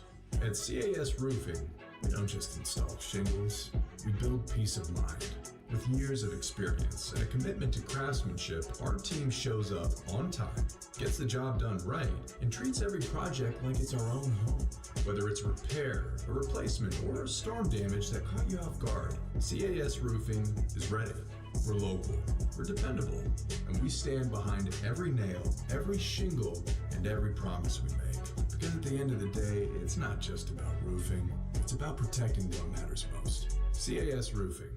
Built on trust, backed by quality.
All right, welcome back here as we close out hour number 2 on this Friday morning. And we are riding high right now with Rohan Davey, obviously the Miami native who witnessed the Hurricanes last night. You, baby. With a big win. Yes, sir. Over Ole Miss. Yes, sir. I listen, I'm elated. You understand me? I was watching that game on I wasn't on death, though. I was about to say on death, though. I'm going to lie. I was watching that thing curled up, boy. Listen, I'm going to tell you, that game was nerve-wracking, though, if you, was rooting for a team. Oh, yeah. It was freaking nerve-wracking. And I know I was rooting against the SEC, I know. But I had to go with the home skillet, baby, the home skillet. That was wonderful, bro. Carson Beck played great. He did. Carson Beck played. Now, he missed some throws on some go routes and some double moves that wouldn't have had the game so close. And Miami missed about 16,000 interceptions. Oh, my gosh. I mean, they would literally be, in the hand, patting it around. Well, what is going on? Nerves. They never been there. I mean, that game, it shouldn't have came down to all that. You know what I'm saying? Right. If they just catch the interceptions alone, it takes away 6 points because they kicked 2 field goals off of that. Right. Then no telling what you do with it offensively. But I think besides those couple, as a quarterback coach, bro, it's a pet peeve of mine when you throw on goal routes, you can't throw them out of bounds. You know what I'm saying? Right. And when you're throwing a goal route, you can't underthrow it. You know what I mean? And Carson Beck, I mean, I'm sure. He played well, but if they would have lost that damn game, been his fault. Man, they'd have been kicking themselves in the behind, and plus on all the doggone personal fouls. Right. One drive, you gave up 45 yards of offense on one drive, bro. And they were stupid. They could have called 2 more. Right. Mm-hmm. Like the one where they pushed Chambliss after he threw the ball and they just shoved him. That was a foul. You know what I mean? So they're going to have to clean that up against whoever wins tonight out of Indiana and Oregon. But very excited for the U, excited for the city of Miami, man. You saw all the legends on the sideline and going crazy. And for the national championship game to be in Miami. At the crib, baby. At the crib. That's special. That's special. Cool. That's special. It is. It's going to be raw. It's going to be. Because we've gotten to experience it with LSU. Yeah. They always win in New Orleans. They're always playing in New Orleans. Right. So you get to make the trip. So it's going to be pretty cool. But yeah, last night, I mean, and I want to ask you specifically. Here you go. Hey, Michael Irvin say he putting belt the ass, baby. Hey, Michael Irvin, belt the ass. I mean, listen. I don't know if he'll survive the natty. There might not be a single person living life better Nobody. than Michael Irvin right now. Nobody. You trust me? You hear me? Nobody. He won the settlement. Got millions and millions on top of the millions he had sitting somewhere. Right. And now, bro, yesterday, I promise I thought I saw him. I thought he had on a headset. I was like, he's in every shot. I know. He's right behind Cristobal every time. I had to rewind, and I said, did they give him a headset now? He's this close. Bro. But listen, I mean, he's a legend. It's Michael Irvin, dog. Yeah, it's Michael Irvin. No? Nobody. Yeah. It's Michael Irvin, bro. So, Michael Irvin getting belt that ass right there. If he wants to throw the 88 back on and run a route, he can. They gonna let him. Yes. They gonna let him. And he's still like he in good shape too, so cool. they gonna let him. What, he was 47? Yeah, he had that 47 jersey. Oh, that's pretty. Yeah. Yeah.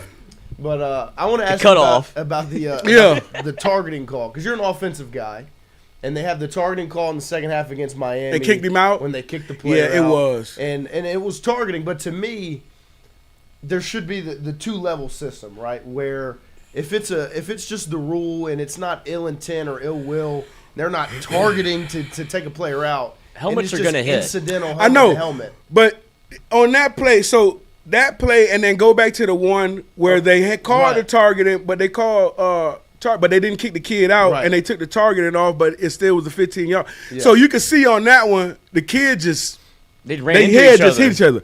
On the one where he kicked him out, you saw him lower, see him, and launch. Okay. So that was the difference for me with that, because the first one I was like, no, that's not a penalty. They shouldn't kick him out, and they didn't to the ref. But on the second one, I thought it was, bro. Honestly, I thought it was, because the guy was going down, and you could physically see the defender look him up, see him going down, and actually drop his head and launch at him. So that's why I thought it's hard. But I'll be honest with you though, bro. If I'm the referee still in that situation, like I get it, like I know what the rule says. Right. I'm gonna call a foul, but I'm not kicking him out. Right, because now he can't play in the first half of the national That's right. game either. And they were already down two guys. He was like the third guy up. You know what I mean? So it shows to their depth, but that's gonna be hard to overcome, bro. And then I'll ask you another thing about last night. Obviously, the offensive coordinator for Ole Miss is LSU's offensive coordinator. What Charlie did you Weiss see Jr. from the job he did last night? Like, it's hard as an LSU fan to not watch that and just be ecstatic. Oh, he called a phenomenal game for Chambliss. You could tell that he knows him in and out. He knew the strength. You could tell that. I mean, bro, that kid last night, bro, and the designs, just how they kept Miami off balance, throughout the. But the problem with Ole Miss last night was when Lacey went down. Yeah. When he got injured and the hamstring, I think he bust that 73-yard bomb. I was like, oh my. No, he is explosive. Yeah. I mean, he started jogging at the 30. And then looked back. Right. You know what I'm saying? Yeah. So I think that was the biggest problem for them. When he got injured, their threat to run went away. Yeah. I mean, it immediately went away. And then you saw them in the second half really use him as a decoy. Right. On a lot of stuff, they're bringing him out. And it still worked because you still got to respect that you don't know what he's going to do. So I think that was the biggest fault in the game last night. And then Miami stayed on balance. They stayed on task on first down. Yeah. First down was 4-5. They controlled the line of scrimmage on first down. And you saw when they got behind the sticks is when they got in trouble. Right. You know what I mean? So listen, bro, just, whoever we get as quarterback. Right. For Charlie Weiss, I think it's going to be masterful because, last night I think he did a phenomenal job. Yeah. Like there were a couple of plays, and even especially on that last drive when Ole Miss went ahead at the end, Daquan Wright, the tight end, he was open like 3 times. And so in my mind, I'm watching that, I'm thinking, Trey Diaz. That's 14 next year, right? Yeah. And he used them, too, in a way where – because, even on the one where he scored the touchdown on the backside corner, right. It was basically a man-to-man situation. No one thinks you're going to throw a smash concept with your tight end attached. Right. You know what I'm saying? Nowadays, compared to how everybody's flexed out now. Right. He was attached, boom, boom, boom. Safety's not paying attention to that when you got Malachi Tony, 7, 4, you know what I mean? So it was a masterful design to me. Very simple, but effective. Very, very effective, man. I think he coached his behind off last night. They went right after the new corner that came in, That's new right. safety. As soon as he got out, it was the second play after Big Boy tried to. That should have been an ejection in my mind. Whenever you saw Lacey go down and he tries to target the shoulder, the big fellow that got the 15-yarder. Miami crashed out with 8 minutes left. They thought the game was over. Oh, they crashed out. It was the U baby. They crashed, and I'm screaming like, God, Cristobal, get them together. Well, he's crashing out too. He crashing out too. That's what I was just about to say. I'm Cristobal getting together. His face. Oh my God, you could tell he was an O lineman, dog. Oh my God, dog. I ain't gonna lie, Cristobal is intense, dog. Yeah. You understand? And the thing is, too, all of them are, you know who the calmest person on their coaching staff looked like it was last night, bro? Jason Taylor. Oh, yeah. Honestly. Jason Taylor, but, hey, they adapt his personality. Yes. Because that offensive line control that line of scrimmage, dog. They Yeah. control that damn line of scrimmage. When you got 6'5", 345, and 6'9", you know what I'm saying? LSU had that too. Whew. But they didn't play like that. How about this? I just saw that the big freshman lineman that left here was the number 1 lineman in the portal. And he's at Ole Miss. Right. Now at Ole Miss. Right. Well, that's the thing. The linemen that have We left said LSU, that, though. Right. You saw Kern ends up at Ole Miss. Right. Corey Williams is at Tennessee. Eccles and Adams both at Texas A&M. Right. So obviously there's something that. Well, we said they freshmen. They young. Right. And so that's why I wish, I think the beat down of them at the end of the season. I gotta get out of here. That's exactly right. Yep. That's exactly right. I don't care who comes in. That's exactly right, bro. Ain't nobody like me. The only person that stayed was a person that nobody likes. Exactly. So testament to him. Exactly. A fresh start. And they're going to be good. Yeah. And so I'll ask you, as where what a it waste sits, of a year. I know. Sucks. No, bro. Where it sits right now, you brought it up. We're talking about quarterback and whoever they get. And I don't know what's going on. Right. Well, the point I wanted to ask you about were, to Charlie Weiss and Lane Kiffin's credit, the mindset and the mantra is you've got to have faith and trust in whoever they bring in, that they can identify and develop whoever it is, right? Because you just witnessed last night a Division II quarterback who is a player that they identified and then brought in, fits their system, and they were able to make the run that they did with him, right? Yeah, but I mean, hell, at some point somebody got to sign. Right. You know what I mean? And you got to go out and get a couple of them. So that's the other thing with it is like you got to go out and get you a starter. Now you got to go out and get you a backup. Mm-hmm. You know what I mean? So, you know, I know what the deal was with Texas Tech. They talking about, you know, his girlfriend's on the volleyball team. Yeah, Right. I'm sure that was 5% of it. The other 95% is over $5 million. Right. And they got that big money. That's Oil the money. Yeah, man. I mean, they got that oil money. It's going to be hard to compete with that when you got somebody shelling out that kind of money. But, I mean, we've been waiting, anticipating, and still nothing. Right. You know what I mean? Nothing. So I don't even know at this point where we're looking. Yeah. You know? And I mean, listen, I still believe in Lane. No doubt Yeah. about it. It ain't go nowhere. But I would have thought that we would have had somebody inked by now. Yeah. It's going different than I think the expectations were. Yeah, before, no right? doubt. Now, I'm excited about the receivers that he signed. Yeah. I'm a fan of Eugene Wilson III. Played with his dad in New England. Actually saw him here last year when they played Florida. Yeah. And the kid from ODU. I mean, all those guys have played a lot of football Right. and been productive. So it'd be interesting, but we need to damn get a quarterback. Yeah, right. You know, and two of them. You know, then we need to get some old linemen and get this thing shaking and moving. What's impressive that the LSU staff has been able to add weapons without, like, who's going to throw me the football? Like, that's not even a Right. question. It's just like, but you're still getting 4 wide receivers that you've Right. added. It's like, who's the quarterback? Don't know. Don't know. They're talking about So who's left out there? this kid, Landen Clark from Elon. Yeah, they've Watch offered. this throw. From where? Elon. Elon's FCS. I'm gonna say, what the hell is Elon? 78 in the air. Lord have mercy. Rewind that. Damn. Yeah, that's the only highlight I've ever seen of him. It doesn't feel We're real. rolling right. I The mean, crow hop into this thing From from the the 15. 15. 15 to the 20. Shit. Potential. Oh yeah.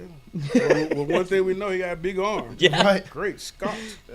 Get a ball, yo, wow. That But yeah, I was mean, a hell of a there's throw. him. You've got a lot of people have said, if it's TJ Finley. if you can't go get Sam Leavitt because it seems like it didn't end on the highest note there. Deuce Knight, the freshman from Auburn, that they recruited heavily when they were at Ole Miss. His name's come up, but when you start thinking about that, it's quarterbacks that don't have as much experience, and maybe the expectations for next season are a little bit different. So. Well, I mean, who plays the quarterback position is going to dictate how the hell we go. Right? I mean, we know that. And with the track record of them dealing with Chambliss and how he's produced, what we're going to think is whoever comes in, that's going to be the floor. Right. And it may not be. You know what I mean? Yeah. Based on smarts, design, whatever. But also who we get as offensive linemen. But bruh, we need to get at least our starter. Right. You know what I mean? We need to get And you've I'm got gonna add 2 or 3. I'd like to get 1. just one, baby. Let me know who's gonna be A in crumb. the building, baby. You know what I'm saying? Goodness gracious. And it feels like that would be the easiest position to recruit, but this is the way Well, you would think that like they'd sign up to play for Lane. you would. That's right. With his track record, so on and so forth. But it's showing you what's the most important thing, and it's the almighty dollar.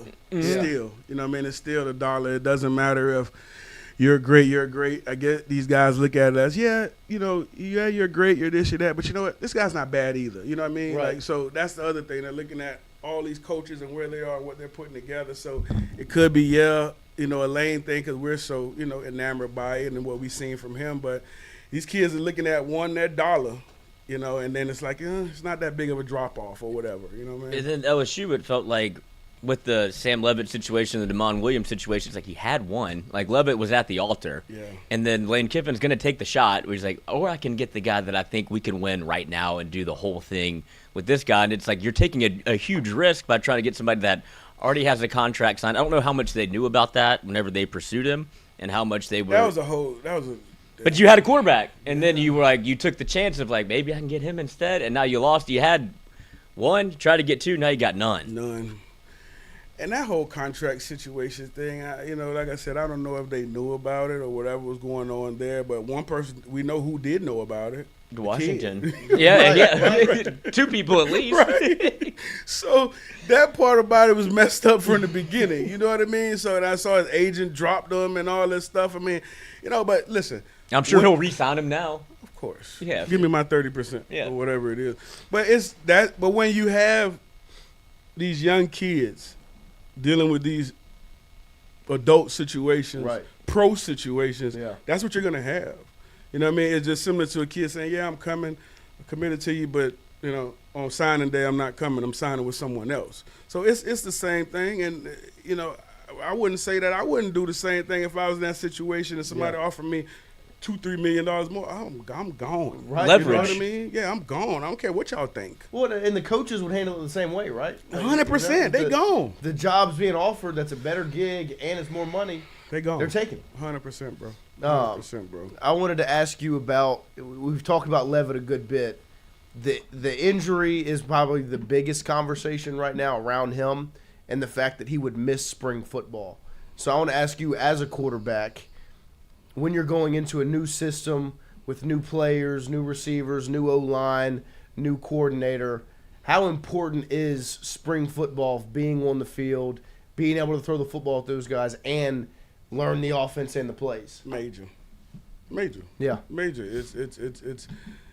It's one of the first times that you get a chance to bring everybody together.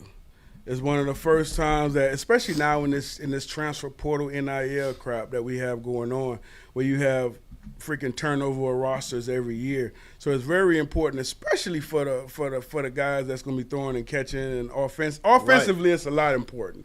Defense, especially for us this year. Offensively, a lot important. Defensively, you know what you're getting. You got them guys back. Right. You know they system. But these guys here coming in. Offensively, new quarterback, new receivers, new everything, new O-line. You got basically a whole new starting 11. Yes. You know what I mean, on the offensive side of the football. So for them to get in the OTAs, or might Might say as well. OTAs, Right. or OTAs and spring ball and all the stuff that they have lined up, they got to get in there. That's why it's so important to get a quarterback now and get his ass here. Right. You know what I'm saying? And get going with the guys that you just signed. Bring them in. You could put something together and they could start throwing and doing their things right now. You know what I mean? So that's real. It's critical. It's really, really critical for them to sign whoever the heck we're going to sign that quarterback, get him in here and get him going with these guys and get them trying to build and mesh and get that time and continuity down offensively. Because, you see how long that takes to do. Right. Carson Beck's still figuring it out. That's right. He's been to Miami, you know what I'm saying? But it hurt him because he had the surgery. So he wasn't able to get going with those guys. He had the rehab, and he's still fine. Listen, if Carson Beck had one more year, the U would go back-to-back. Well, they haven't won it yet. They'd be in the conversation again. That's right. I still think Indiana's a favorite. The way they've built it in the trenches, and that's what you're looking at with what LSU's doing. They've brought in a handful of defensive linemen to add to the room that they have, bringing a Dominic McKinley back, Richard Anderson, Lamar Brown, and showed off. Lamar Brown is a goddamn man, isn't he? Go. Lord Jesus Christ. I'm going to tell you now, I knew he was a monster. Right. But when you do it against other All-Americans and 5, 10 stars or whatever the stars is now, he was a man amongst boys. And he's doing it. The clips you saw him at O-line. That's what going I'm up saying. against Richard Anderson. Killing him. And then as a defensive lineman up against. I don't. This is the thing, though. It's like, where are you going to play him? Everywhere. Travis Hunter. He can't go O&D line. No, you can't. I know. No. He wants to be a defensive lineman, I think. Well, I think that's where he'll impact the game the most. Oh, no doubt about it. Listen, this kid is a full-grown bruh. I watched that game, and I watched most important their practices when they showed their practices, And I'm like, I ain't gonna lie, I knew he was great, good. Right. But to see him do that against those guys there, I was like, yeah, he's definitely the number one guy in the country. And that's one of those types of freshmen like a Will Campbell, where that's right. They come in as a freshman, you're like, no, plug and play, an impact early. Oh, he's gonna plug and play. Yeah, he's gonna plug and play. And he listen. And this the other thing with him, and I don't know how much they'll consider this or whatever. But bro, if you got your end situation right and your edges right, can you imagine him over the center? Oh my gosh, can you imagine him over the center with his strength and quickness right. and his leverage? Can you imagine him? It's like another what's the kid's name that was with the Rams? Donald. Aaron Donald. But I mean he's bigger, of course. Right. But his quick, bro. I mean that kid. I'm even more impressed with him now. Right. After I've seen him, you know what I'm saying? Yeah. That shit's crazy. No, it was impressive watching him and Richard Anderson and because that's what you're seeing with Miami. Where they elite is the ability to get pressure on the quarterback and their offensive line to stand strong on the other side. They are elite in the trenches, and it's led to what they were the number 11 seed, and they're making a run into the national championship game because of the trenches. Because of the trenches. I mean, you know, when you had and then last night they had. The big interior went down early. He tried to come back and play. He tried first dog play. And now you could tell big dog couldn't go. But then they bring in 11, right, and plug him in there. And I forgot the other kid's number that they brought in. But then you still have 4 and 3 on the edges and 3 got hurt. But it's they didn't. You know, everybody was talking about last night that Miami didn't get a bunch of sacks and stuff. But I'm gonna tell you what Ole Miss did do. Ole Miss sped that offense up so they couldn't get home. Yeah. You know what I mean? So anytime you can handle the trenches, Miami's built just like an SEC team. Yeah. They built exactly like an SEC team, and the blueprint was laid. And I think that's where our focus is right now. But we got to get a damn quarterback. Of course. We got to get a damn quarterback. Because that is still, as important as the trenches are to making a national championship team, you got to have a quarterback. You got to have a quarterback. And in Lane, I trust for sure. We trust for sure. But as long as this thing keep going and going, you're not getting the guy you want.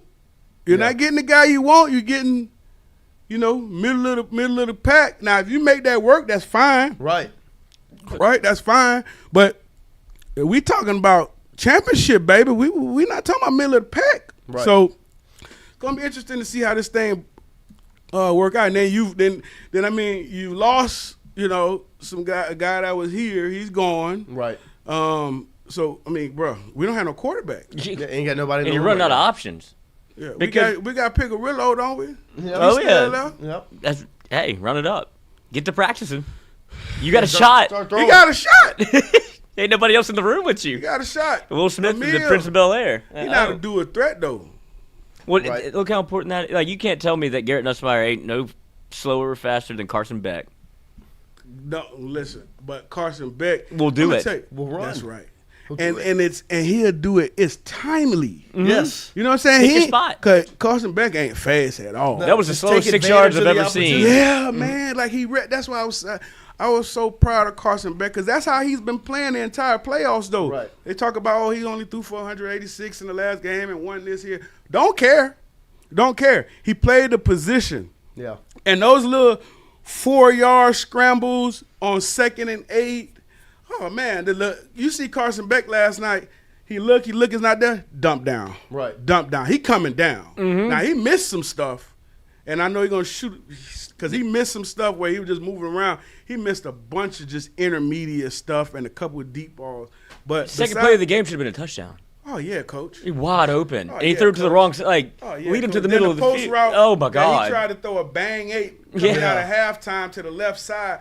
Well, this kid zero is streaking wide open, and it falls like beside the DB. And I was like, what was that?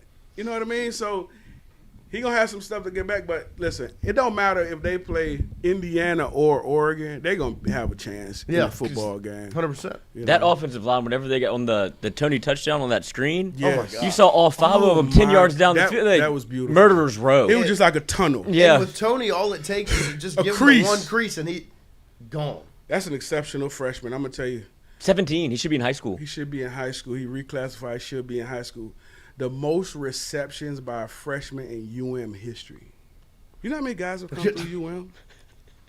This kid almost has 100 catches, bro. Yeah. Incredible. Incredible. He only going to get better. Oh, yeah. If he stays where he is right now, he's already incredible. That's exactly right. Like that's. And you know he's going to get bigger. He's going to get more explosive. Hold on to that football, Petey. That's what I'm saying. Right. And that's why you saw some of them balls. You could tell like he has to get that body where it needs to be for sure. And that's why, you know, you take that pound. That's why you want to hit him. I don't care if he come off. You want to pound him. That's what I would tell the defense. Anytime 10 come off, slap him. You know what I mean? Because it's going to take a toll on him by the time he gets to the fourth quarter. He's still a young kid. Yeah. But his tenacity, man, and his just – listen, he out of one of the hardest parts of Miami. You know what I mean? So you know he tough. Yeah. That's the other thing. He out of Liberty City, man. You know he tough. So any of them guys that come out of that part of the projects, that part of Miami, Man, got they no built choice. for it. And they built for it, man. They built tough as hell, bro. Yeah. Get that Lamar Brown video up on that screen. Oh, my God. Watch 55 right here. Look, here he is it's at the Under Armour All-American game. Yep. He just, I mean. Oh, that's two Tigers right there. And Anderson. But bye, see I ya. mean, Both of them in there. Like, that's what the But he defense is had no going to look like. chance. Look, little half sack. Give me some. But chop, see ya. And Anderson just pushing and the pile. Anderson's just, bull rush. Bro, I mean, he's so wide. Yes. He's like two people. Yeah. You know what I'm saying? Like Vince that, Wilfork. Yeah. God, he's so wide, bro. Like even him at the nose. Yeah. Right? And big boy at the end. I mean, Blake got some stuff to work with. Oh, yeah. Got some toys in the chest. Blake got some stuff to work with, man. You know, you could put Big Lamar in the same realm as Big Bane. You know what I mean? Yeah. They about the same size. Bane is a big old boy. Yeah. You know what I mean? Same thing as Lamar. But they're so quick and they athletic so quick, bro. that they don't have to be They so pigeonholed quick, bro. into this. They could do whatever they want. Right. They so quick, man. Look how this kid come on. He uses hands. He hand fight. That poor lineman had no chance. No, and no. he knows that when he's lined up. He's like, damn, that's 55. None like of them. lunch. None of them have a chance. The quarterback ain't have a damn chance. And that's the frustrating part about LSU not having a quarterback at this particular moment, because you built it what you saw with Miami. Like, they're starting to add the offensive line pieces. You know you're going to have a semblance of an offense with Lane Kiffin. You need the signal caller. Yeah. But that defensive line is going to be nasty. They got better. Yeah. Like, that defense could be better next year than it was this Yeah, year, because yeah. you have more to do. And then you got Big Weeks back. Yep. Right. 4-2's back. You got the secondary back. Now, in my opinion, you got to improve D-line. Yep. And now you just need a We need a quarterback. I don't know who the hell the quarterback going to be. We need a damn quarterback, though. I know that. Lane, we need a quarterback. I know you know it, but we need a damn quarterback. We need two of them. Yeah. We need two of them. Yeah. And your backup can't be trash. He has to be at least decent, formidable. You know what I mean? Especially if you're going to use him the way Lane does. You saw it with, who was before Jackson Dart? So what about the kid? Matt Corral. Simmons, that was at Ole Miss. Missouri. He's going to Missouri. Yep. I thought that felt like it was lining up for him to come to LSU, because he hit the portal first. I thought it was too, until I saw how he was talking. Yeah. He started communicating as if, you know, he was mad at Lane or for some reason, and I'm like, why would you be mad at him? Lane gave him every opportunity to play. That's my whole point. You lost your job because you got injured. Yeah, you know, I think it was going to be Chambliss, but he's not going to get the waiver. So he's. You don't think he's gonna get the waiver? I think he's so. gonna get it. I think his best chance is to stay at Ole Miss. If he was to hit the portal, they're gonna look for a reason to not give it to him. They would look for a reason to push back against the waiver. I think he's gonna get it, because I was listening to. If anybody should get one, he should. He should. 100%. He should. He should get a medical red shirt. It's who got injured? Somebody got injured this year. I can't remember who it was, but it's a similar situation to him. Yeah. He got injured and didn't play the entire year. Now it's different if you get hurt like week 8. Yeah, right. You know, this kid got injured at the beginning of the year, didn't play at all. Well, it's just like Harold Perkins this year. It was his senior year. He was a redshirt junior because last season he got hurt in game 4. Yeah. And so same with Jacobian Guillory. Yeah. It was his 7th year here, but he tore his Achilles in game number 2. I don't understand how TJ Finley's been playing college ball for like 9 years. Just keep finding loopholes. I know, bro. But how could be? But that's the frustrating part. Like TJ Finley, go get your bread if you can. No no doubt, shade. no doubt, If no you doubt. want to get hired, if they want to pay you, go take the job. No doubt. But Finley has a legitimate, like, I had tonsillitis and was out the year. That's a medical injury. Don't matter what it was. Right. You got your medical hardship. Right. TJ Finley, I don't know what he's done. And that's why I don't understand why Chambliss wouldn't get it. Right. That's what I'm saying. Like, they had 93 pages of documents, and they filed 3 times. Right. And he's like, look, he was out with a medical condition. What do you want me to say? He didn't play. Right. And it was a D2. Right. And I guess that's the thing that they're trying to struggle with the bridge. Like, if it happened in D1, he would get the waiver. Well, Yeah. and I don't think fair. I think one of the issues is Ferris State is not providing as much as maybe they could. They don't know what they're doing. Well, and what's the benefit for them? Right. No Well, benefit. Good story. I mean, Yeah. I'm sure Chambers would cut a check in 5 years. No benefit. He could cut a check now. Now. You're telling, hey, guys, Thank you. how Appreciate about a that. couple $100,000 Yeah. for the program? Name the gym after me. Yeah. Well, bro, we appreciate you making your way in this sure, morning. baby. Congratulations to Miami, the hometown. Congratulations to It's gonna you, be baby. an exciting time in that national championship game in Miami. Be You're pretty gonna cool. see the stars out there. You think you seen stars in Pasadena and these places? Boy, you wait till you see the sideline and the stadium in Miami. That Go. thing gonna be full, boy. I'm telling you. Not enough cocaine in the world. It sure ain't. I'm gonna tell you that right now. It's gonna be. This is worse than the Super Bowl In New coming Orleans. to Miami Oh, It's gonna- definitely. it's gonna be because huge. you got the U, baby. This is an alumni party. And let me tell you something. The U at the crib is bigger than anything. Yeah. Because they've been doing it for so long. They're bigger than the Dolphins. They're bigger than the Marlins. They're bigger than, might not be bigger than soccer. Because them motherfuckers are crazy about that soccer. But they bigger than all that. Soccer, And they've been waiting. They've been waiting, bro. And then the way they did it, the way they got into it, like you said, level C, boo, Right. boo. It's, oh, man, listen. Carson Beck run the city right now, baby. Oh, yeah. Him and Malachi Tony run the city right now. They're living it up. Oh, yeah, coach. That's gonna be exciting. We It's appreciate amazing you. what ball can do for you because Carson Beck is ugly as sin. And he run the city. It don't matter. You sure do, bro. Just if you can throw that football, He can't. so, If you win, if you win. Oh, he can throw it. you just don't know where it's going yet. He's Throw so it. frustrating. He threw it last night.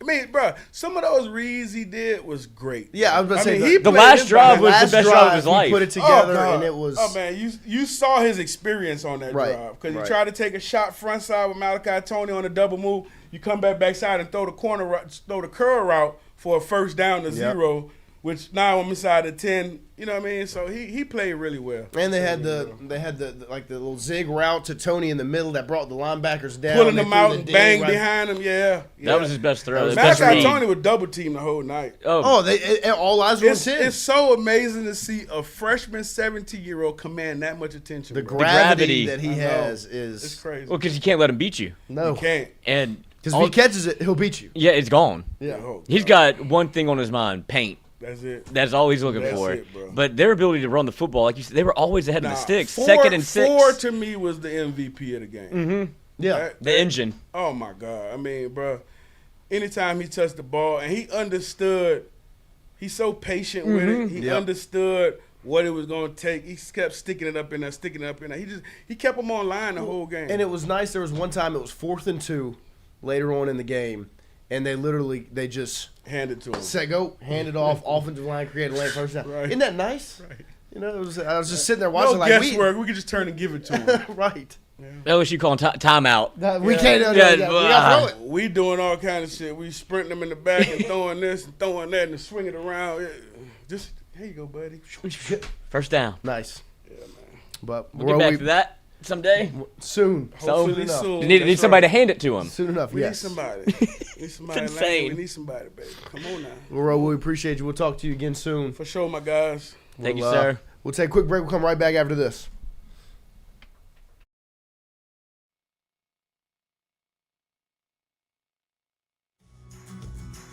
Wardos was created in honor of Alan Ward Granning III, fondly known by family and friends as Wardo. In 2019, the oldest brother of the tribe passed away unexpectedly.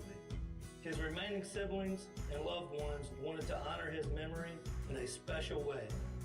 In 2022, Ward's family decided to combine the need for a sandwich shop in downtown Natchez with a desire to pay tribute to Ward's love of good friends, good times, and great food. Through blood, sweat, tears, and countless hours of hard work, Wardo's was born.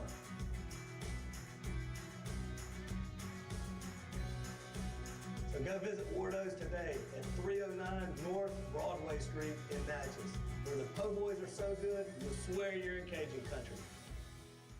Hey, Miss Lou, come visit us, Tom and Wright Granding at Go Martin on the Go Deli.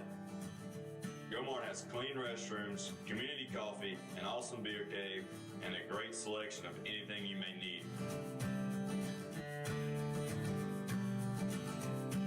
Located at the corner of Highland Boulevard and Highway 61 South in Natchez. Also stop by Wardo's Po' Boys at 309 North Broadway on the beautiful Natchez Bluff. Where everyone is family.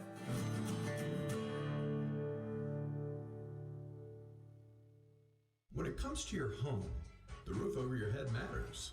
At CAS Roofing, we don't just install shingles, we build peace of mind. With years of experience and a commitment to craftsmanship, our team shows up on time, gets the job done right, and treats every project like it's our own home. Whether it's a repair, a replacement, or storm damage that caught you off guard, CAS Roofing is ready. We're local, we're dependable, and we stand behind every nail, every shingle, and every promise we make. Because at the end of the day, it's not just about roofing, it's about protecting what matters most. CAS Roofing, built on trust, backed by quality.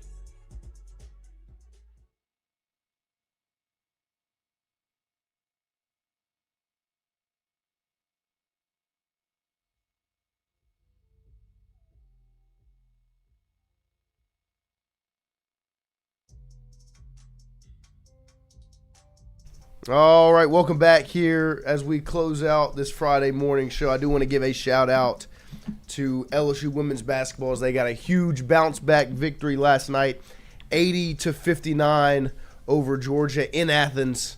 They hit the road and they got a big victory when you needed it.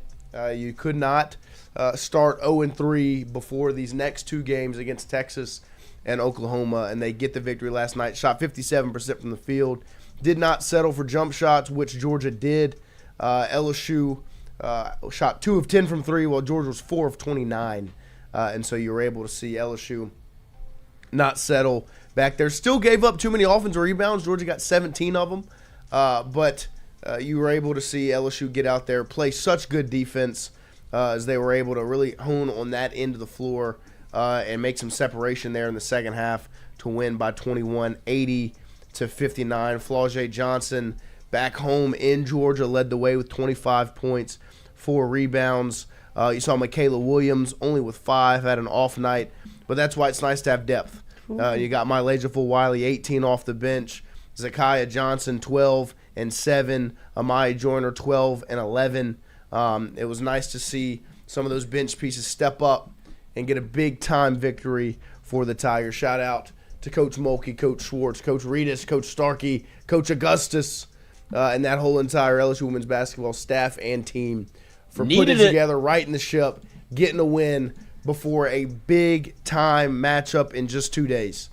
This Sunday, they face off against Texas at home in the PMAC.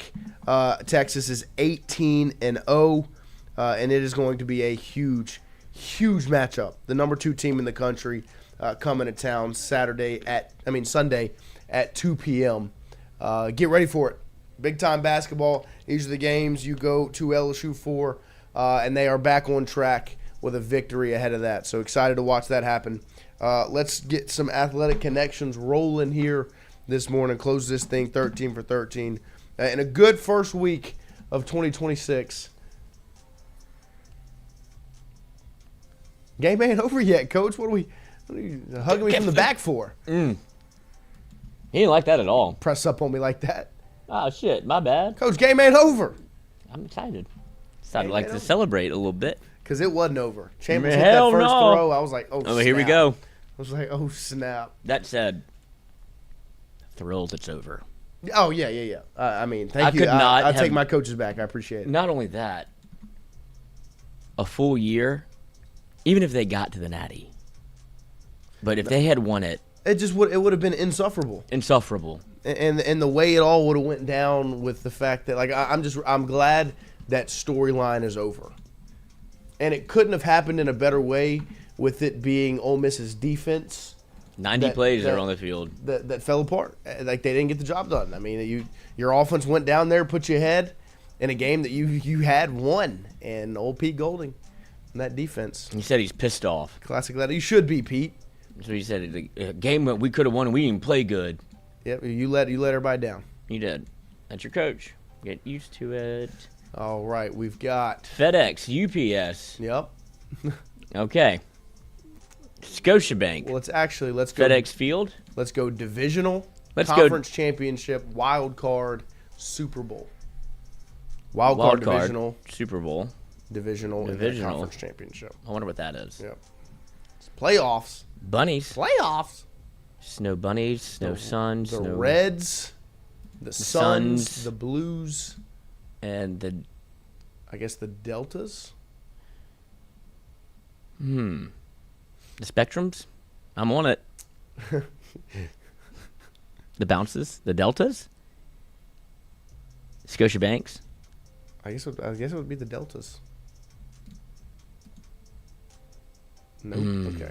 Clear it out. All right. I like where your head's at, though. Yep. Hops, bounce, bunnies, ups. There we go. FedEx, Scotiabank. These are all fields. Spectrum, Delta. Yeah, NBA areas. Because Scotiabank is the... Why don't you be talking about them Devils now? The Raptors. Bang. Let's see what we got on the trivia front today. Let's see. Let's see this frightening face. Open. Poor Mincy. Do you think he's awake? Why would he not be? He didn't go to sleep. You just sit there and stew in it. Did you see him FaceTime Lane Kiffin in the car? Got himself in trouble. He can't not fuck up. He can't. He is allergic to not screwing up. Even when he does something good, it's bad. Yeah. Like Mincy, dude. I would love to. The planet he resides on is one of one. He's just in a world by himself. Truly. Is that Pedro Pascal? Because that's the shirt, right? That is Pedro. And then it's I can't think of the guy's name, but it's two men. This is two men. It's definitely Pedro Pascal in the shirt, I think. Yeah. Yeah. And then the guy's face, the dude whose face it is, that is his beard, his mustache, his eyes. His nose. I know him, but I don't know his name. What is he in? It is Paul Giamatti. That's his name. He gets peed on. Have you seen that Good show? job, Johnny. I've not seen that show that he gets peed on. It's with he's a New York defense attorney, or he's like the district attorney. The DA. And it's Axelrod, the investment guy. I've never seen it. Good show. But he gets pissed on. Yep, he does. It's his little fetish. In January, and he gets caught. They take pictures of him. And his wife loves him so much, she tries to learn to be a BDSM girl herself, but he still can't help it. And he has to go see his muses. The muse. This NFC team became the first playoff 7 seed to win a wild card game as they defeated the Cowboys 48-32. So 2 years ago, beat the Cowboys 48-32. Not shocking. I said it was Billions is the that's show. the name of it. Who beat it's the Buccaneers, right? This was the Packers. That's okay. When did the Packers? Oh yeah, it was Jordan Love. I remember watching it. New Year's Day 2018, this Georgia running back totaled over 220 rushing yards and receiving yards, scored 4 touchdowns. Is it Sony Michel? Mm-hmm. It wasn't Holyfield.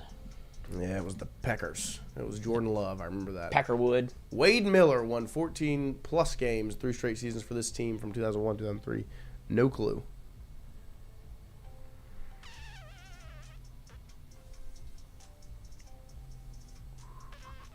say the Cubs. Packers.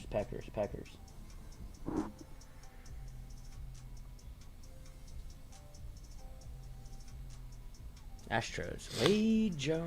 Wade Jones. Geography. Santo Domingo is the capital of what primary Spanish-speaking country? I only know American capitals. I don't know. I just know capital. I didn't know they had capitals in other places. Santo Domingo. Santo Domingo. Santo Domingo. You gringo? Gringo in Santo Domingo. Ah! Oh, gringo. Dominican Republic? The Dominican Republic. Doctor. With over 100 Here we go. locations, this casual dining Want chain my baby back, has a baby name back. similar to a former NFL quarterback and current TV announcer. It's known for its world-famous baby back ribs and onion loaf. What is an onion loaf? This isn't Chili's, right? No, is there a quarterback named Chili's? That's what I'm wondering. A TJ former Ribs? NFL quarterback and current TV announcer. Named similar to. Who would be a former NFL quarterback and TV announcer? Oh, Johnny L. Tony Roma's. Who wants the onion? Hold on. An onion loaf? Please show me a Yep. photograph of this onion loaf. Cannot be appetizing. Oh, they have the recipe. Oh. Don't want that. Don't need that. Don't. What is it? What is an Bad onion name. loaf? Good. Is it a bloomin' onion? Basically. It's a deep fried. Why are we calling it an onion loaf? Because some people do make it look like a meatloaf, but they don't. This doesn't look bad at all. I don't like onions. I don't like onions though, so I'm not gonna like this. But Like onion loaf, awful name. Yeah. Just terrible name. Bloomin' Onion, great name. Bloomin' onion is a good name. See, the onion loaf, it just sounds awful. I don't like a meatloaf. Oh, I love a meatloaf. No. Anything if your primary ingredient's ketchup, it's not good. A ketchup hater? No, I like ketchup, but it can't be the reason for the season. Fair enough. See, that's not bad. Tony Roma's. No. But onion loaf, we need to work on the marketing, Tony. Terrible Roma. name, Tony. 4 Emmy nominations. And as a Saturday Night Live cast member from 2009, 2012, and another in 2004 for her lead role in the Apple series Palm Royale. Oh, you usually have to pay extra for that. The Palm Royale? Mm-hmm.